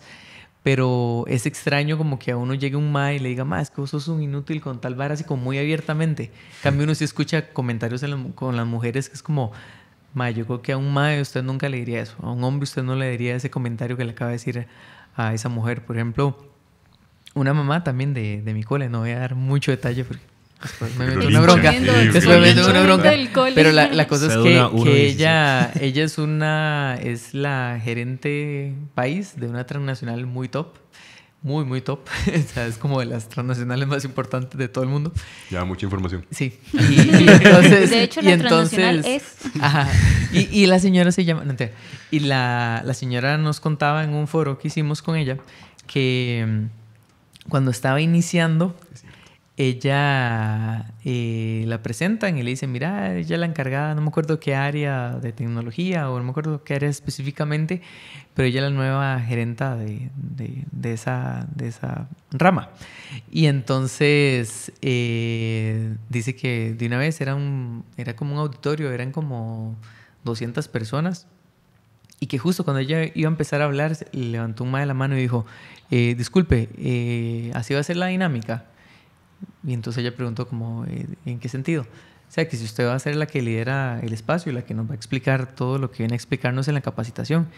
Y ella, sí, yo soy la encargada. Y dice que al frente de las 200 personas le dijo, es que a mí una mujer no me va a decir cómo venir a hacer mi trabajo que llevo haciendo desde hace tantos años. Y el mae agarró y se fue. O sea, literalmente el mae agarró... en una capacitación pagada y toda la vara de diferentes países, se levantó y se fue con sus 2 huevos y dice que ella quedó tan afectada en el momento, pero dice que fue como un microsegundo que ella se quedó así como tambaleando y dijo, mae, ¿qué me acaba de hacer este mae frente a tanta gente? Y lo que hablamos ahora, la vergüenza y todo, de verdad, como ¿verdad? La minimizó de una manera y trató en un ámbito público que ella dijo... Nos contaba como que tuvo ese microsegundo de duda y en eso más bien ella... Dice que sintió un enojo tan grande y agarró ese enojo y nada más se paró, dio como media vuelta, se fue como para la pizarra donde estaba presentando y entonces ella como que tuvo ese momento de claridad y ella nos decía, ese momento ha sido como muy importante en mi vida porque yo lo uso cuando tengo momentos de duda. O sea, yo me acuerdo de ese momento, me acuerdo cómo me sentí y dice que nada más llegó también ella con sus 2 ovarios y se paró frente a todos y les dijo, bueno, díganme si así va a ser la dinámica. Yo soy acá la jefa, yo soy acá la que viene a explicarles lo que tengo que explicarles, yo soy la experta y entonces si alguien más se tiene que ir, se puede retirar en este momento. Wow. Dice que nadie se movió, fue el silencio sepulcral. God. Y entonces ella en ese momento dijo, ok, mae, sí puedo. Y empezó a dar la vara. Claro. Pero fue como, ¿verdad? Un momento así como esa epifanía en medio de tanto caos. Para poderle hacer frente a una vara tan hijo de puta. No, y la fortaleza mental. O sea, yo me quebraría. Yo me hubiera quebrado totalmente. O sea, yo me derrumbo en ese momento. Y me encantaría... Tal vez en algún momento la invito para que ella cuente la historia. Pero fue increíble. Cuando ella contó eso, yo, wow. Pero son esos momentos que más bien es como... ¿Verdad? Que uno se la cree. Que uno más bien dice... Y es que... esa cosa, sabiduría, fortaleza, no sé de dónde. Claro. Y más bien es como, mira... Tengo más herramientas y más valor que el que yo pensaba. Claro. Y escuchándolo, bueno, a mí me parece totalmente irracional. O sea, yo me río no porque no me lo tome en serio, sino porque me parece... Sí, que es una vara demasiado estúpida. Me parece inverosímil. O sea, me parece inverosímil. Es una cosa que no me cabe en la cabeza que pueda suceder. O sea, que se pare frente a usted una figura de autoridad de tal calibre, de una persona que usted... O sea, que si está ahí es por algo, bueno, a ver, no siempre es así, pero asumamos que sí. Una persona de tal calibre que se supone que es la persona profesional, la persona que sabe, quien viene a usted a explicarle cómo debería hacer las cosas, cómo van a funcionar los procesos, cómo no sé qué, pues obviamente yo voy a pensar, esta persona claramente está en un nivel arriba. O sea, no quiere decir que yo no pueda aspirar a ese nivel o lo que sea, no me voy a desvalorizar por eso, pero esta persona ha sufrido... ha sufrido muchísimo, más que yo, o bueno, ha sufrido un montón, para no ponerme síndrome del impostor en ese momento. Ha sufrido un montón y le ha pulsado un montón para estar en donde está. Y voy a llegar yo, con mis 2 huevos, como decía Juanjo, a decirle eso. O sea, no entiendo como qué pensaba el mae que iba a suceder en ese momento. Que yo iba a decir, ay, no, disculpe, venga. Claro. O sea, ¿qué piensa usted que va a pasar? Ella es la jefa. Sí. O sea, usted le hace caso a ella. Y si no quiere hacerle caso a ella... Pues, ahí está la puerta. Ahí está la puerta, papito. Y ahí es donde sale mucho este meme de donde sacan los maes heterosexuales su audacia para decir, hacer cosas de Audacity que uno dice, mae. Prometo que no todos los hombres heterosexuales somos así. Ay, lo intentamos. Lo juro. Lo juro, o sea, lo juro. Sí. ¿Qué más? ¿Qué más sacan de eso? O no sé si Cris nos iba a preguntar algo más. No, o sea, realmente me interesa muchísimo ver cómo experimentan ustedes o cómo han visto alrededor de la experiencia de otras mujeres esta gran diferencia que hay entre el síndrome o cómo se presenta el síndrome de impostor tanto en hombres como mujeres. Y quisiera compartir una experiencia, bueno, más que una experiencia fue una serie de comentarios que me hizo de hecho una mujer y que para mí fueron también esa señal de que, como decías vos, Juanjo, un sistema patriarcal no solamente afecta de hombres a mujeres, a veces de mujeres a mujeres, de mujeres a hombres bueno, de todo a todo, de todo para todo, mantejo y parejo, ¿verdad? Como dicen, todo el mundo está cagado ahí. Todo el mundo está cagado. Sí. Nadie se sale de lo marrejo, ¿verdad? Hay que votarlo. Y fue que yo le comentaba a una figura importante para mí, una profesora, que pues yo me sentía terriblemente mal en relación a cómo era mi vida artística como músico en comparación a la vida de mi pareja, porque son vidas completamente diferentes. A mi pareja lo llaman a tocar a cimarronas, lo llaman para que vaya a Cartago. Él también es músico. Ajá. Y bueno, uno puede notar totalmente la diferencia de que a él lo pasan buscando, le llegan llamadas todo el tiempo, cualquier audición que hace la gana. Y en mi caso me cuesta muchísimo más entrar como a esa serie de mercados. Y yo me acuerdo que yo le comentaba, ¿verdad?, cómo poder lidiar con esto, porque ya me estaba afectando incluso en mi relación, al punto de que yo decía, no, es que yo no voy a poder estar con este muchacho más, claro. no me siento bien. Como un rechazo. Como sí, o simplemente no voy a poder aguantar esta situación, claro, en la que vivimos bajo la misma disciplina artística y me siento completamente atrás y siento que él avanza y avanza y avanza. Y entonces ella me decía que yo tenía que ver la diferencia entre qué instrumento toco yo, qué instrumento toca él, y lo más importante, lo que quisiera poner en mesa en este momento, que yo era mujer y que él era hombre. Y eso me lo dijo ella propiamente, wow, ¿verdad? Y entonces, hablando en un término de músicos, ¿verdad? Ajá. Que yo era una mujer músico y él era un hombre músico. Y me puso este ejemplo. Me dijo, digamos que hay un grupo de salsa. El grupo de salsa está buscando un músico porque le hace falta, ¿verdad? Y tienen que ir a tocar a no sé dónde, se tienen que quedar a dormir a un lado, ¿verdad? Y están como locos buscando, claro, a este músico que hace falta. Eso es un riesgo más bien como mujer. Ajá, ¿verdad? Entonces dice, bueno, tenemos esta muchacha, toca este instrumento que ocupamos, es buenísima, le encanta, es súper apuntada, y tenemos este mae que... más o menos, bombeta, ahí, ajá, se la juega. Ajá. ¿Qué resulta más factible para un grupo de solo hombres? Que vaya una mujer y que ya no puedan dormir tal vez en el mismo cuarto, que ya no puedan hacer los mismos comentarios entre ellos, que tal vez presente ciertas situaciones, no sé, como que están menstruando, por ejemplo, o un mae que puede dormir ahí con todos, que pueden hablar de lo que le den la gana, pueden andar sin ropa si les da la gana. ¿Qué resulta al final más factible? Ir detrás de un músico hombre, por toda la dinámica social que existe alrededor de lo que es tocar, ¿verdad? Porque no solamente es que llegas y tocas, sino que tenés que convivir con la gente, incluso en estos ambientes de música popular, y tenés que tomar con la gente, estar moviéndote por esos ambientes, y resulta más factible para la mayoría estar o escoger a un hombre músico. Y entonces, bueno, yo me acuerdo que cuando yo escuchaba eso por parte de mi profesora, que ella me formó, ¿verdad?, para ser músico, y que ella por sí misma estaba ubicada en esa realidad, pues para mí fue, no sé, un choque gigante, porque yo sentí que ella se estaba resignando a estar en un espacio y que los demás tuvieran ese espacio y que ella nunca iba a poder alcanzar eso. Y entonces me parece que desde mi experiencia en la parte artística, y como lo mencionaba tu amiga en el audio, no sé, o sea, nos ha costado mucho como mujeres y como decía Andy también, acercarnos a ese empoderamiento y no echarnos para atrás cuando todo a nuestro alrededor, en cualquiera de las disciplinas en las que nos movamos, nos va como a agarrar casi como segunda opción. Y qué duro, claro. De verdad es todo un tema y me parece sí, o sea, que nos da parejos y puede venir de cualquier persona, o sea, de una propia mujer le puede dar consejos a otra mujer que están totalmente sesgados por un síndrome de impostora. Claro. Y tal vez lo que quería compartirles con eso es, por ejemplo, igual posicionando, ahorita que hemos estado centrándolo tanto en el tema género, que por ejemplo, ya te paso, perdón, que por ejemplo,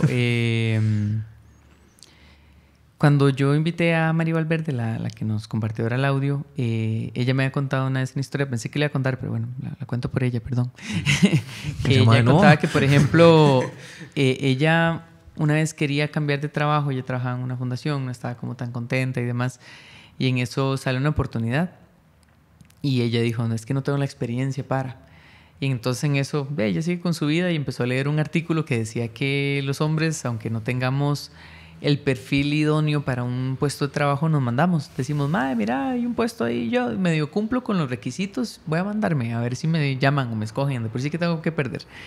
Porque posiblemente si nos socializan, como, madre, juegue, arriésguese, mándese, haga. En cambio, tal vez las mujeres más sobreprotegidas o les dicen, no, es que usted no es capaz de, no sé. Entonces son mensajes que desde o pequeñas... tenga cuidado. Exacto. O cuidado en su vida. Y desde pequeñas entonces más bien un tema de, hey, no, mejor me quedo acá, no hago. Y entonces decía que más bien las mujeres, aunque estén sobrecalificadas para un puesto, no se mandan. Más bien por muchas cosas que más bien a nivel social se les impone. Entonces me quedo pensando también con todo esto que posiblemente nosotros nos toca lidiar con el síndrome del impostor en términos muy individuales, muy de nosotros. Sabemos que tal vez hay cosas, ¿verdad? El patriarcado, capitalismo y demás que nos exige a todos y todas por igual. Pero además de eso, las mujeres es como, además de todo eso, tenés que hacer valer o hacer comunicar realmente tu valía. Que tal vez es algo que nosotros no tenemos. Es como, madre, usted quiere ser profesional, es muy pocas las razones por las que yo pueda decir, no puedo, son muy personales, es un esfuerzo que yo tengo que hacer. Pero además de eso, que tal vez tenemos todos que lidiar, las mujeres también tienen además de ese ¿cómo lo digo? O sea, ese desafío que ya por sí es, no sé, sacar una carrera, hacer un proyecto y demás. Además, la sociedad te va a juzgar el doble por decir, no, es que vos no tenés la capacidad simplemente por ser mujer. O hay ciertas estructuras o ciertas cosas estructurales que se van a imponer también por ahí, que los hombres no tenemos que lidiar con eso.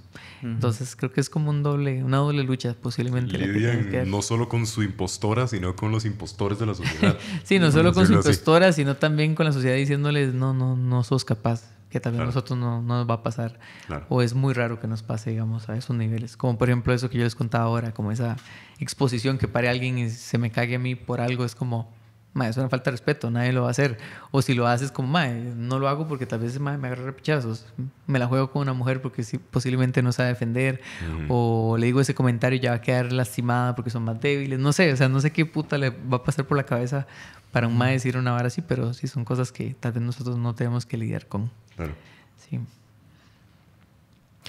Yo lo que iba a decir eran dos cosas que creo que en parte de lo que dijo Cristel es el hecho de que creo que en ese rango de hombre o mujer, etcétera, pasan dos cosas muy güeyes. Y es que uno, muchas veces las mujeres que después de mucho brete, después de comer mucha mierda, llegan y se ponen en ese puesto, como vos decías, de la que estaba gerenta o lo que sea, a veces terminan, o sea, han luchado tanto con ese con esa desvalorización y en ese ámbito de madre, no, yo soy mejor, hay que competir, no sé qué, y lo que sea, que a veces toman muchas veces ese comportamiento y llega otra mujer al mismo puesto y es la jefe y es como, madre, no, yo comí mierda, usted también va a comer mierda. Como lo de Chris, suave. profe, claro. Exactamente, sí, entonces es como, madre, o sea, comiste mierda, no te gustó, te hubiera gustado que te apoyaran y tal vez a veces se contagian también como esa toxicidad de parte de uno, de parte de ese ámbito como de hombres y todo. Claro, le llaman misoginia interiorizada. Ajá. Sí. Y la segunda es que, bueno, también, como decía Cristel también, esa parte de, man, no te llaman por ser mujer o lo que sea. Creo que también lidian mucho con esa parte de decir, es que no me están llamando por ser mujer, es que no me están llamando por ser mujer. Pero también está esa otra parte de, si me llaman es porque soy mujer. Y es esa parte donde ya se sexualiza. Y lo he vivido y tengo amigas que dicen como, es que me sexualizan el brete y si estoy ahí es porque soy atractiva, porque me vieron guapa y no por mi trabajo. Y es otra inseguridad más sumarle a todo ese síndrome, digamos. Porque cuántas veces no ha estado ese comentario, y no solo por parte de madres, aunque la mayoría, pero también de muchas mujeres, como, es que si está ahí arriba y seguro, quién sabe qué le hizo al jefe. O es porque está con no sé qué, o se ligó no sé qué. Entonces, pucha, son dos varas en las que, y vuelvo a lo que dije en un principio, a como uno lucha, mae contra mae, y a veces uno no dice, no, y por eso es que a veces también, a veces a muchos hombres, como decía el ejemplo que contaste vos, de cuando llega una mujer es como, y más que no, o sea, yo estoy luchando con más, nunca tuve en cuenta a una mujer y ahora me pasó por encima, es como, las mujeres luchan con más, luchan por esa diferenciación y también a veces luchan entre ellas mismas por esa poca oportunidad y porque han tenido que comer demasiada mierda, y a veces es como, no, si yo como mierda, usted come mierda, y esta es otra parte sexual que es como otra más. Entonces es como, o sea, creo que son esos dos puntos en los que todavía se diferencia más, como la pregunta que vos decías, si de verdad se nota tanto esa diferencia. Y sí, se nota un montón. Sí, un montón. Es interesante, por ejemplo, yo lo he visto con los puestos. Bueno, yo a mí me gusta meterme como en varas de política, sí, pero no para hacerme carrera política, sino para ayudar a la comunidad. Y es vacilón ver, por ejemplo, no sé, hasta en gremios que uno dice, el 90% son mujeres. Por ejemplo, no sé si Cristel, que pasó por ahí en psicología, lo vio, que tal vez es, no sé, el 90% del estudiantado son mujeres y el presidente de la asociación de estudiantes tienden a ser los maes, o los representantes ante el consejo de no sé qué son maes. O incluso, por ejemplo, en mi carrera, en orientación, ha venido cambiando con los años. Si ha habido generaciones que eran así como, no sé, de una clase de 40 eran 35 mujeres y 5 hombres, ahora se ha ido, digamos, como equilibrando más 50-50, 40-60, no sé, por ahí. Pero sí es vacilón porque igual es un gremio que la gran mayoría son mujeres y aún así el presidente del colegio es un mae y al año siguiente vuelve a ser otro mae. Y es como, qué interesante. Hay gente, no, es que es por una cosa de capacidad, de personalidad, etcétera. Y al final tienen doctorado. Tienen doctorado, exacto. Y al final uno empieza a ver y es como, vuelve otra vez como al tema de la socialización. Se socializa mucho a que sea un segundo plano, a que eso no es para usted. O sea, liderar es una cosa de hombres. Qué pereza lidiar con esas cosas tan difíciles. Hay que tener carácter. Y entonces, ¿verdad? Mucho de lo que ahora se intenta hacer desde el área educativa es justamente intentar empoderar a las chicas, o más bien dar las herramientas para que sea más algo colaborativo. Se dice que a las mujeres se les socializa mucho para competir entre sí. Entonces es como competimos entre nosotras por la atención de los hombres, por que sean ellos los que nos validen, o que más bien me vean más bonita a mí que la otra. Y ahora más bien hay mucho un movimiento de sororidad para romper con eso. Y odio estar yo como hombre explicando estos temas, pero bueno, salió. Y que más bien entonces sea una cosa de juntas nos acuerpamos. Pero como decía ahora María en el audio, o sea, de nada sirve que nos acuerpemos, que las chicas se estén organizando, que hagan sus movimientos, si no trabajamos también la otra parte para que cambien esas estructuras y no sea todavía esa expectativa medio boomer de, para que suba tiene que, ¿verdad?, meterse conmigo en términos sexuales, o ver cómo sube, ¿verdad?, en la escalera corporativa, si hace cosas, ¿verdad?, más allá, o si es por cosas más allá de lo profesional, ahí donde tenemos una gran deuda y en la academia, en lo profesional, en las empresas, de romper con eso. Y lamentablemente, aunque ahora hay como todo un backlash muy fuerte entre lo feminista y demás, yo no sé si fue por pandemia, pero los chamaquillos más jóvenes es una misoginia terrible que yo veo todos los días y que lo he visto en diferentes colegios y demás, pero uno lo ve que todavía está el tema. O sea, todavía hay una cosa que hay brechas gigantes en temas de género y que más bien hay como un retroceso que me preocupa. O sea, figuras como Andrew Tate y todas esas varas han ganado demasiada notoriedad y hay investigaciones ya que está haciendo mella en todo ese esfuerzo que se intentaba por la igualdad y que más bien ahora se sataniza montones y es como, madre, tenemos que volver a retomar. Y los hombres tenemos que echar para nuestro saco para decir, madre, tenemos que dar espacios, tenemos que ceder mucho del protagonismo que tenemos en muchos espacios. Y me acuerdo, tal vez con eso cierro ese tema, que me explicaba un amigo que era, a las mujeres se les empodera, a los hombres se les sensibiliza.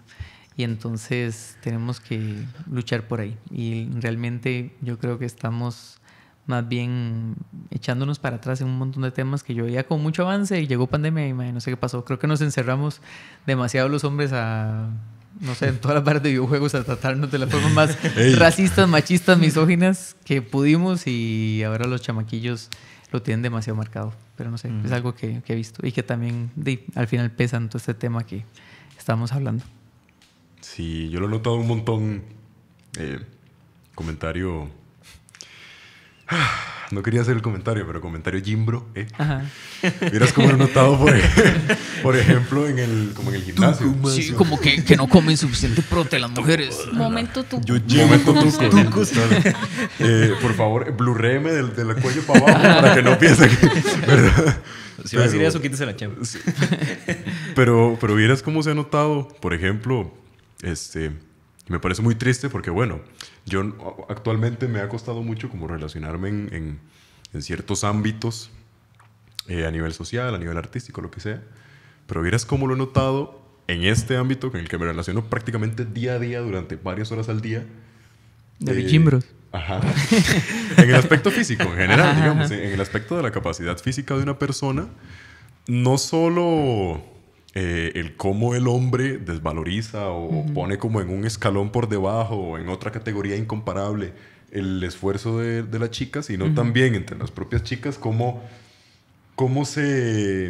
que se arropan en la idea de no, es que como yo no soy mae, no puedo llegar a tal punto, así. O sea, por ejemplo, yo qué sé, mae, vos vas al gimnasio y me ha pasado, digamos. Y de ahí una chica muy fuerte, digamos, y vos ves a los maes como súper aterrorizados. O sea, ellos se ponen como la súper defensiva. No, una hembra alfa. Ajá, ¿Cómo levanta más que yo? Ni mae, picha, no sé qué, mae, vea esta mae, no sé qué, vea lo que hace, tú. Entonces, y más bien que es una cosa que yo hablo mucho con Jimena, la que estuvo en el podcast pasado, vayan a verlo. Y más bien, yo veo a una muchacha así, muy fuerte, y yo llego y le digo, Jimena, mae, vea qué bichota esa mae. O sea, es una cosa impresionante, ¿verdad? O, por ejemplo, yo qué sé, me ha tocado estar haciendo X cosa y que llegue y pasa una muchacha, tal vez con las que yo me saludo, me hablo, no sé qué, y me ven y me dicen, mae, es que ¿cómo hace? Yo jamás podría, no sé qué. Es como, mae, ¿por qué no? O sea, a ver... Inténtelo. Ajá, o sea, y usted inténtelo, digamos, independientemente del punto al que llegue, dime, mándese. O sea, yo he visto, y yo siempre se los he dicho, yo he visto muchachas levantándome a mí en una barra, mae, y 2 yos y 3 yos, y yo digo, mae, yo quiero, yo también quiero, mae. Entonces también, digamos, en ese aspecto, por ejemplo, que me ha tocado vivirlo bastante, o que incluso llegan los maes y me digan, mae, el primer comentario que siempre me hacen los maecillos con los que yo hablo en el gimnasio, que por eso siempre le digo a Jimena como, mae, cuando no está ella le escribes como, mae, estoy hasta la picha de estos maes, perdón, es porque el primer comentario llegan los maes y me dicen, mae, veo a la abuela nueva que llegó, mae, que está toda guapa, no sé qué. Y más bien en algún momento me acuerdo que yo le conté que los maes estaban diciendo eso, como, mae, vio aquella abuela, no sé qué. Y entonces yo le dije, mae, sí, la mae le pone un montón. Lo primero que dije fue como, mae, la mae le pone un montón. Y mae, la mae pega un montón de estilo y se ve súper elegante y no sé qué. Incluso como haciendo sus ejercicios y sus trabajos y la vara. Entonces los más como que se vuelven a ver entre ellos y luego me vuelven a ver a mí. Y entonces los más, lo único que me dijeron fue, no, hombre, es que hablada, con esa hablada hasta a mí me liga, no sé qué. Y es como, mae, lo único que estoy haciendo es reconociendo el trabajo y el porte y lo que sea de una muchacha. Y automáticamente se piensa que mi goal, mi objetivo es buscar algo con ella. O yo fui, ayudé a una muchacha que estaba en un ejercicio, que estaba pariendo. Y yo, voy a simpiar para ligármela. Sí, exacto. O estaba una muchacha ya pariéndola en un ejercicio. Y yo dije, voy a llegar a ayudarla. Entonces llegué, la ayudé con la vara para que terminara las varas. Y entonces automáticamente llega mi compa y me hace... usted no le llega a esa huila porque no quiere. No, la huila le cuadra que usted vaya. Y yo, playo, le estoy ayudando a una persona. O sea, es un ser humano ayudándole a otro ser humano, ¿verdad? Entonces, ¿qué putas con su vida? O, por ejemplo, con el ámbito de locución, que es con el que me relaciono con Juanjo, yo llegué y automáticamente... Lo primero que se me dio es como, es que usted ya tiene ventaja por la voz que tiene. Y me lo decían, por ejemplo, la voz chicas. del locutor. Exacto. La voz del locutor. Y llegaban las chicas y me decían, es que usted tiene ventaja por su voz.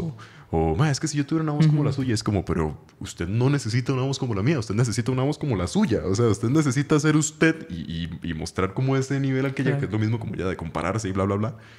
Pero entonces es eso, como que ya está tan interiorizado, como tan normalizado, incluso a veces hasta romantizado, el hecho de que no haya punto de comparación o que yo no puedo llegar a donde estás vos porque soy mujer y vos sos hombre o viceversa, como sea.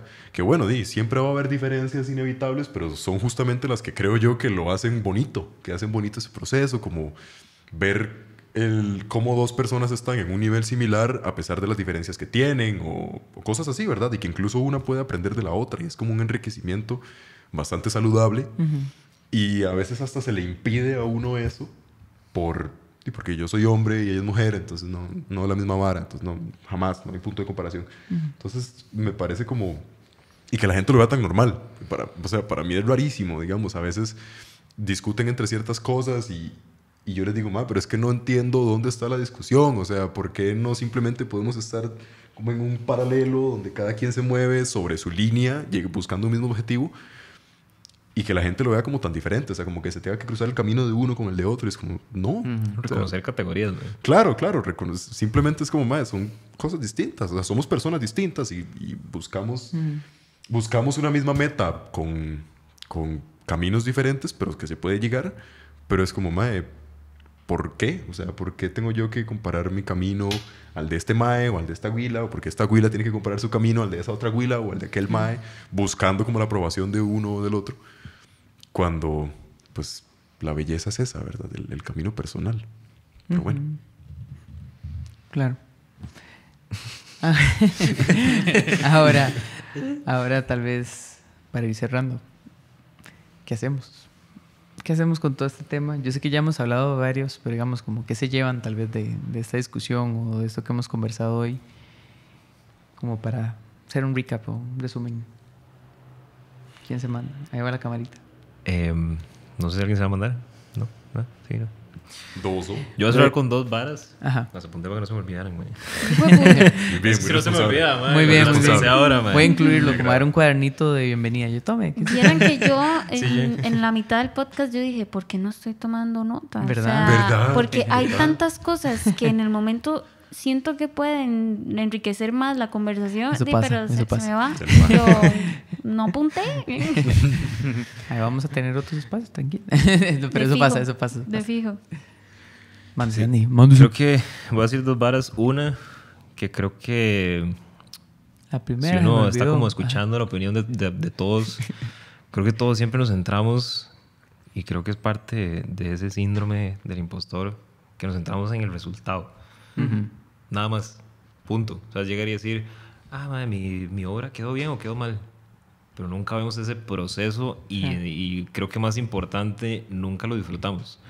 Entonces, es algo que a mí me pasaba mucho. O sea, yo en la U disfrutaba un montón el proceso de pensamiento, de hacer esa vara, de cuál es la problemática, investiguemos esto, empezamos a ver un montón de varas. Y uno, madre, si ligo esto con esto, y uno empezaba a disfrutar esa vara y daba igual si el resultado era X o Y, o te gustaba a vos y a vos no. O sea, era como, man, no importa, porque yo sé que hay todo un proceso que yo seguí que alimenta toda esa idea que uno tenía, y que le quita a veces un toque esa parte como de ese criterio destructivo que tienen mucho estas carreras creativas, que a veces más, si bien a veces es muy objetivo, también es demasiado subjetivo.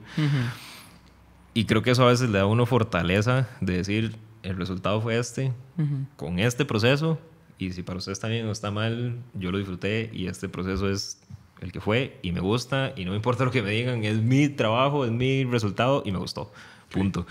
Y es algo que, bueno, tengo una amiga que aún está en la tesis y cada vez que me escriben su pánico y es como, es que estoy súper paniqueada, yo le ayudo y al final siempre le digo lo mismo, disfrútelo, o sea, por favor disfrútelo, porque yo ese último año en la U no lo disfruté.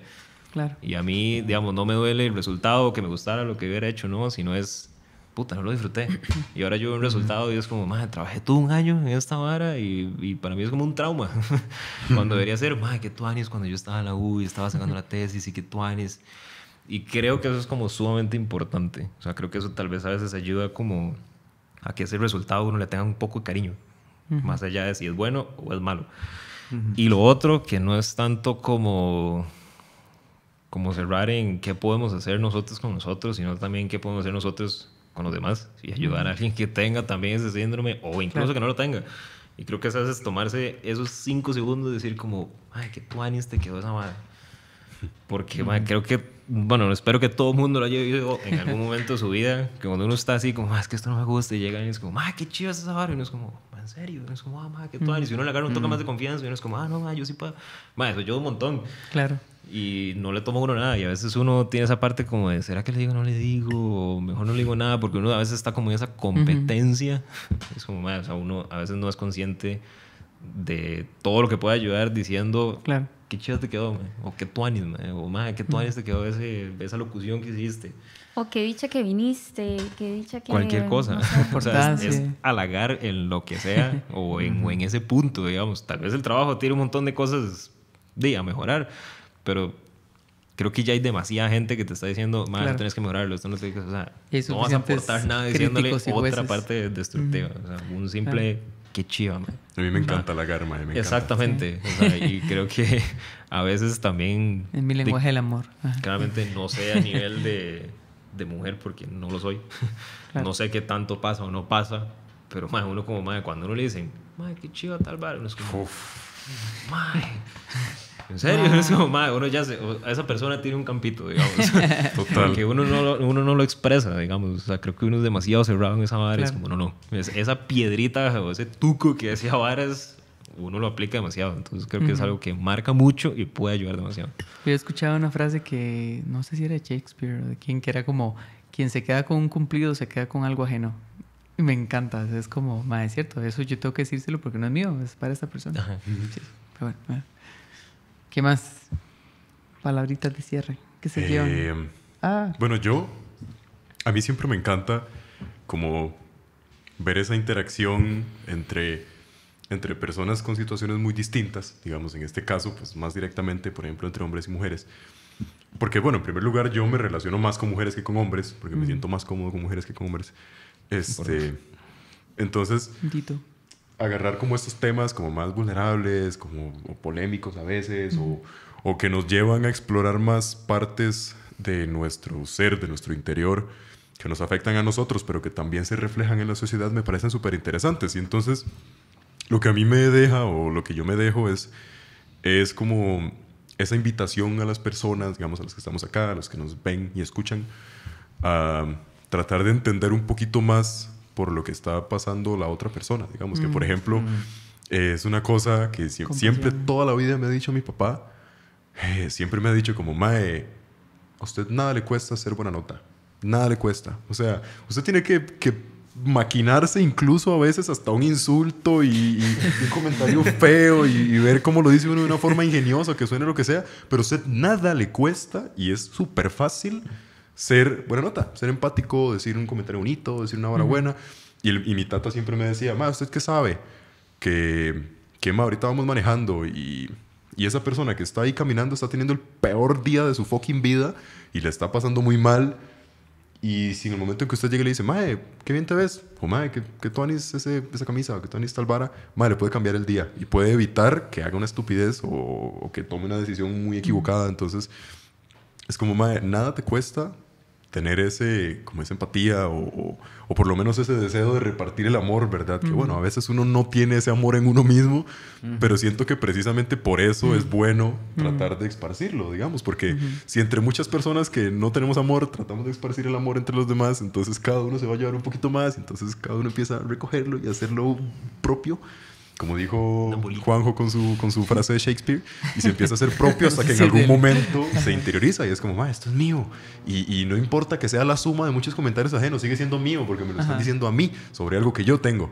Entonces, lo que yo me dejo siempre es eso. Bueno, ya escuchando como la parte, el punto de vista de ambos lados sobre el síndrome del impostor, lo que tiene que vivir cada uno, la comedera de mierda que tiene que pasar cada uno. Me pareció súper interesante, por cierto.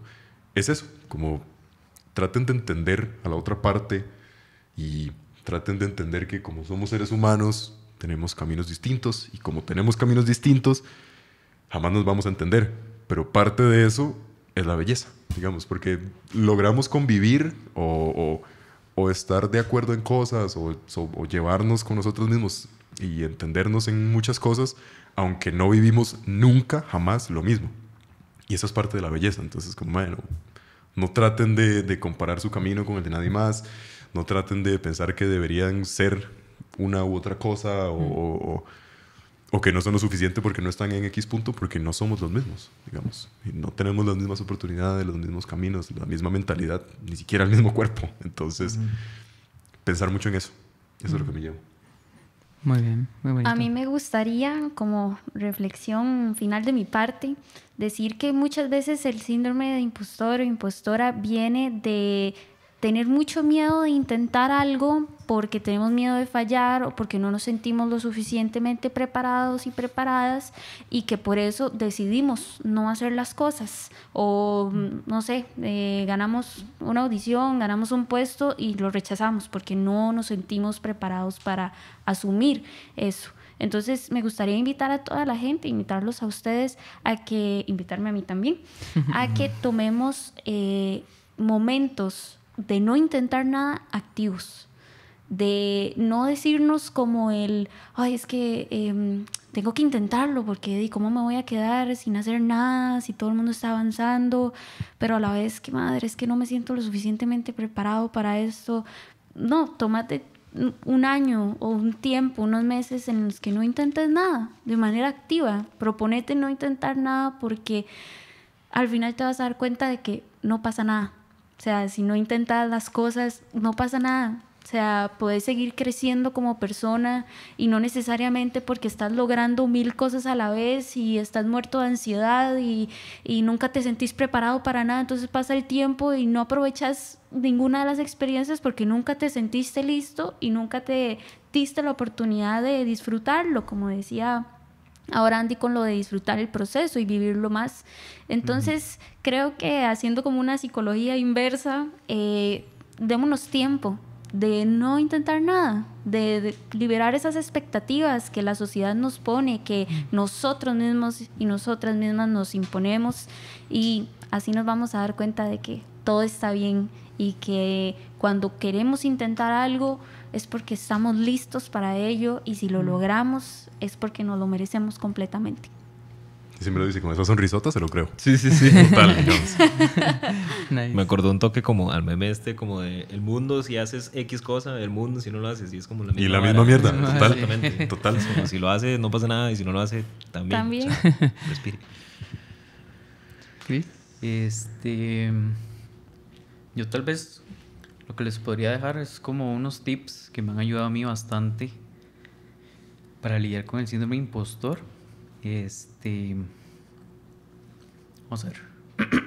Creo que primeramente es vernos a todos que realmente todos somos humanos. Entonces hay gente que igual como nosotros decimos, madre, no sé qué estoy haciendo.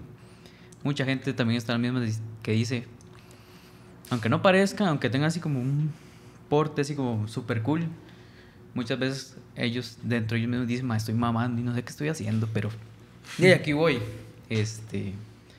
para que todos nos veamos como humanos y que no pongamos a otra gente en pedestal solo porque están en X posición o así. Por otra parte, con lo que habíamos conversado ahora de como pensamientos intrusivos o así, como eso de la cucaracha, por lo menos a mí en lo personal yo no los puedo detener. Entonces, como esos pensamientos negativos no los puedo detener, entonces, ¿qué me funciona a mí? Darle la vuelta. Es como, es que esto que estoy haciendo es una estupidez. No. Si yo quiero hacerlo, si mi niño de 4 años, hace muchas décadas, bueno, no tantos. Hace 5 décadas. Hace eones, dijo, uy, qué chido hacer esto. Es importante, vale la pena tomar acción y darle el respeto que se merece. Entonces, por más pequeña que sea la cosita, si yo quiero hacerla, con solo que sea como para intentar o para jugar, vale la pena. Y la tercera, ¿qué era? Intentar decirnos cosas bonitas. Es complicado intentar decirnos cosas bonitas, pero ir de poco a poco. Entonces, ¿qué me ha funcionado a mí? Hoy sonó la alarma a las 7 y me desperté a las 7. Eso es la victoria. O sea, por más que uno diga, pero es cualquier vara, todo el mundo lo hace. Es una victoria, hay que celebrarla. Supreme victory. Victoria campal. Cosas de llevarlo de cosas cotidianas hasta incluso cosas como más complejas. Entonces, por ejemplo, decir, pucha, hoy tenía una pereza ir a ese brete hediondo en el que estoy, pero llegué temprano, eso es una victoria. Se le salió tan del corazón, mira, no dejé los platos ahí en el lavado por días, sino que los lavé de una vez, eso es una victoria. Hasta incluso como mencionar como cosas más complejas, como me gradué de la escuela, me gradué del cole, empecé a la U, pasé ese curso horrible de la U, conseguí mi primera chamba, Todavía recuerdo. Mi primera chamba. Todas esas pequeñas victorias, como que hay que celebrárselas a uno, porque uno, por el síndrome impostor, nunca se las celebró. Y entre más uno se las va celebrando, como que va tomándole como más aprecio a la vida. Y en mi caso personal me ha ayudado bastante como a bajar ese síndrome impostor, decir, mira, he logrado muchas cosas, he logrado como muchas metas que tuve, metas que y para mucha gente es como, es algo que hace, es lo que le tocaba, pero nos merecemos celebrarnos todas las pequeñas victorias que tenemos. Cuesta mucho, pero hay que ir de poquitos. Sí. En mi caso, bueno, primero agradecerles por estar acá hoy.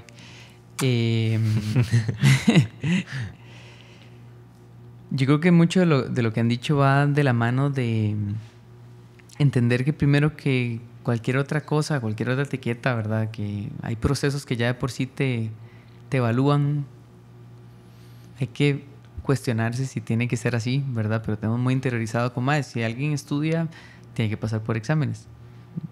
¿Por qué necesariamente tiene que ser así? Te tienen que calificar, tienen que ponerte, ¿verdad?, un porcentaje para ver quién fue mejor, quién fue peor, no sé. Son cosas que tal vez tenemos que empezar a cuestionarnos, que tal vez es muy idílico lo que digo, pero bueno, es parte, digamos, de lo que tenemos que lidiar, o es parte de un sistema que no ayuda para que estas cosas no pasen, o para que más bien todos tengamos presente ese valor que tenemos.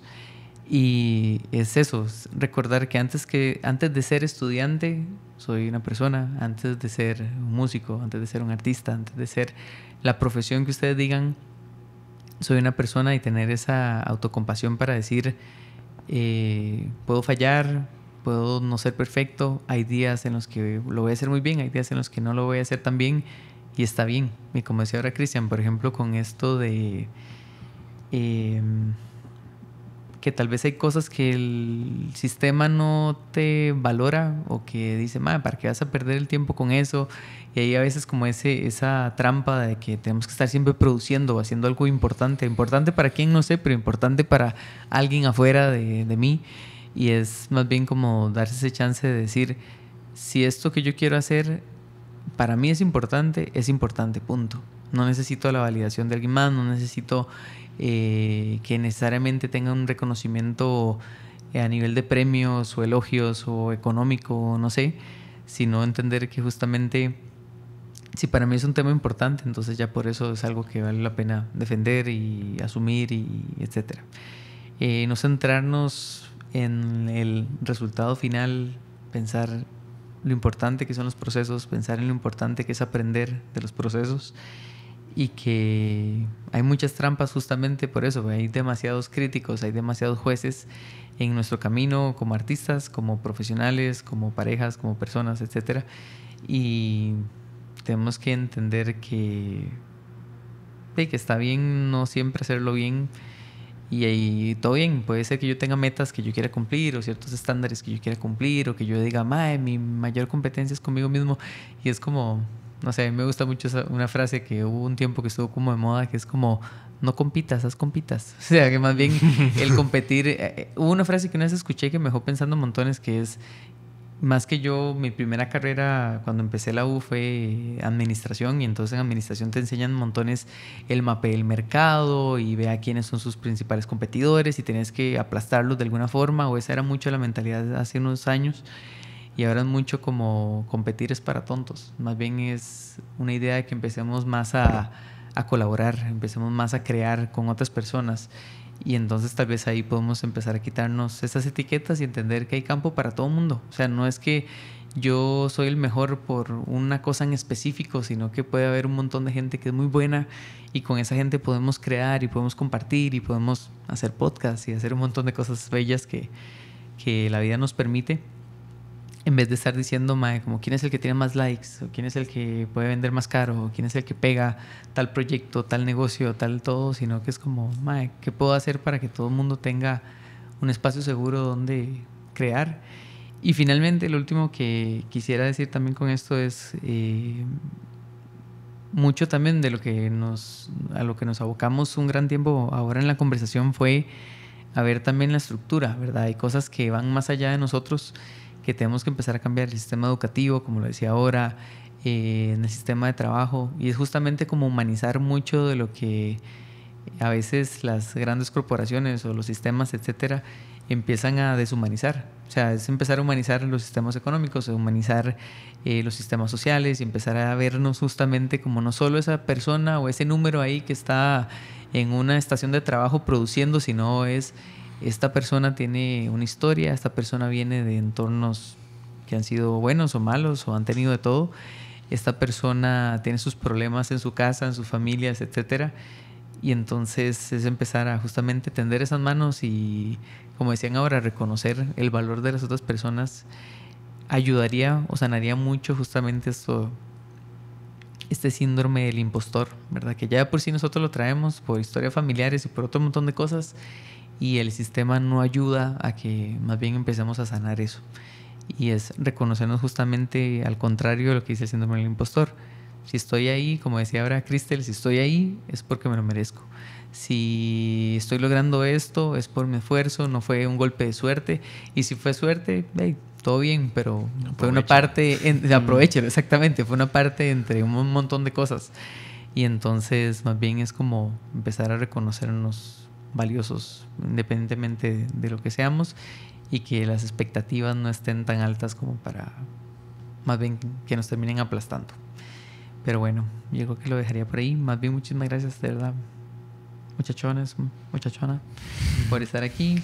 Nada, voy a hacer una ronda ahí para que nos despidamos. Muchísimas gracias, ahí nos vemos la próxima.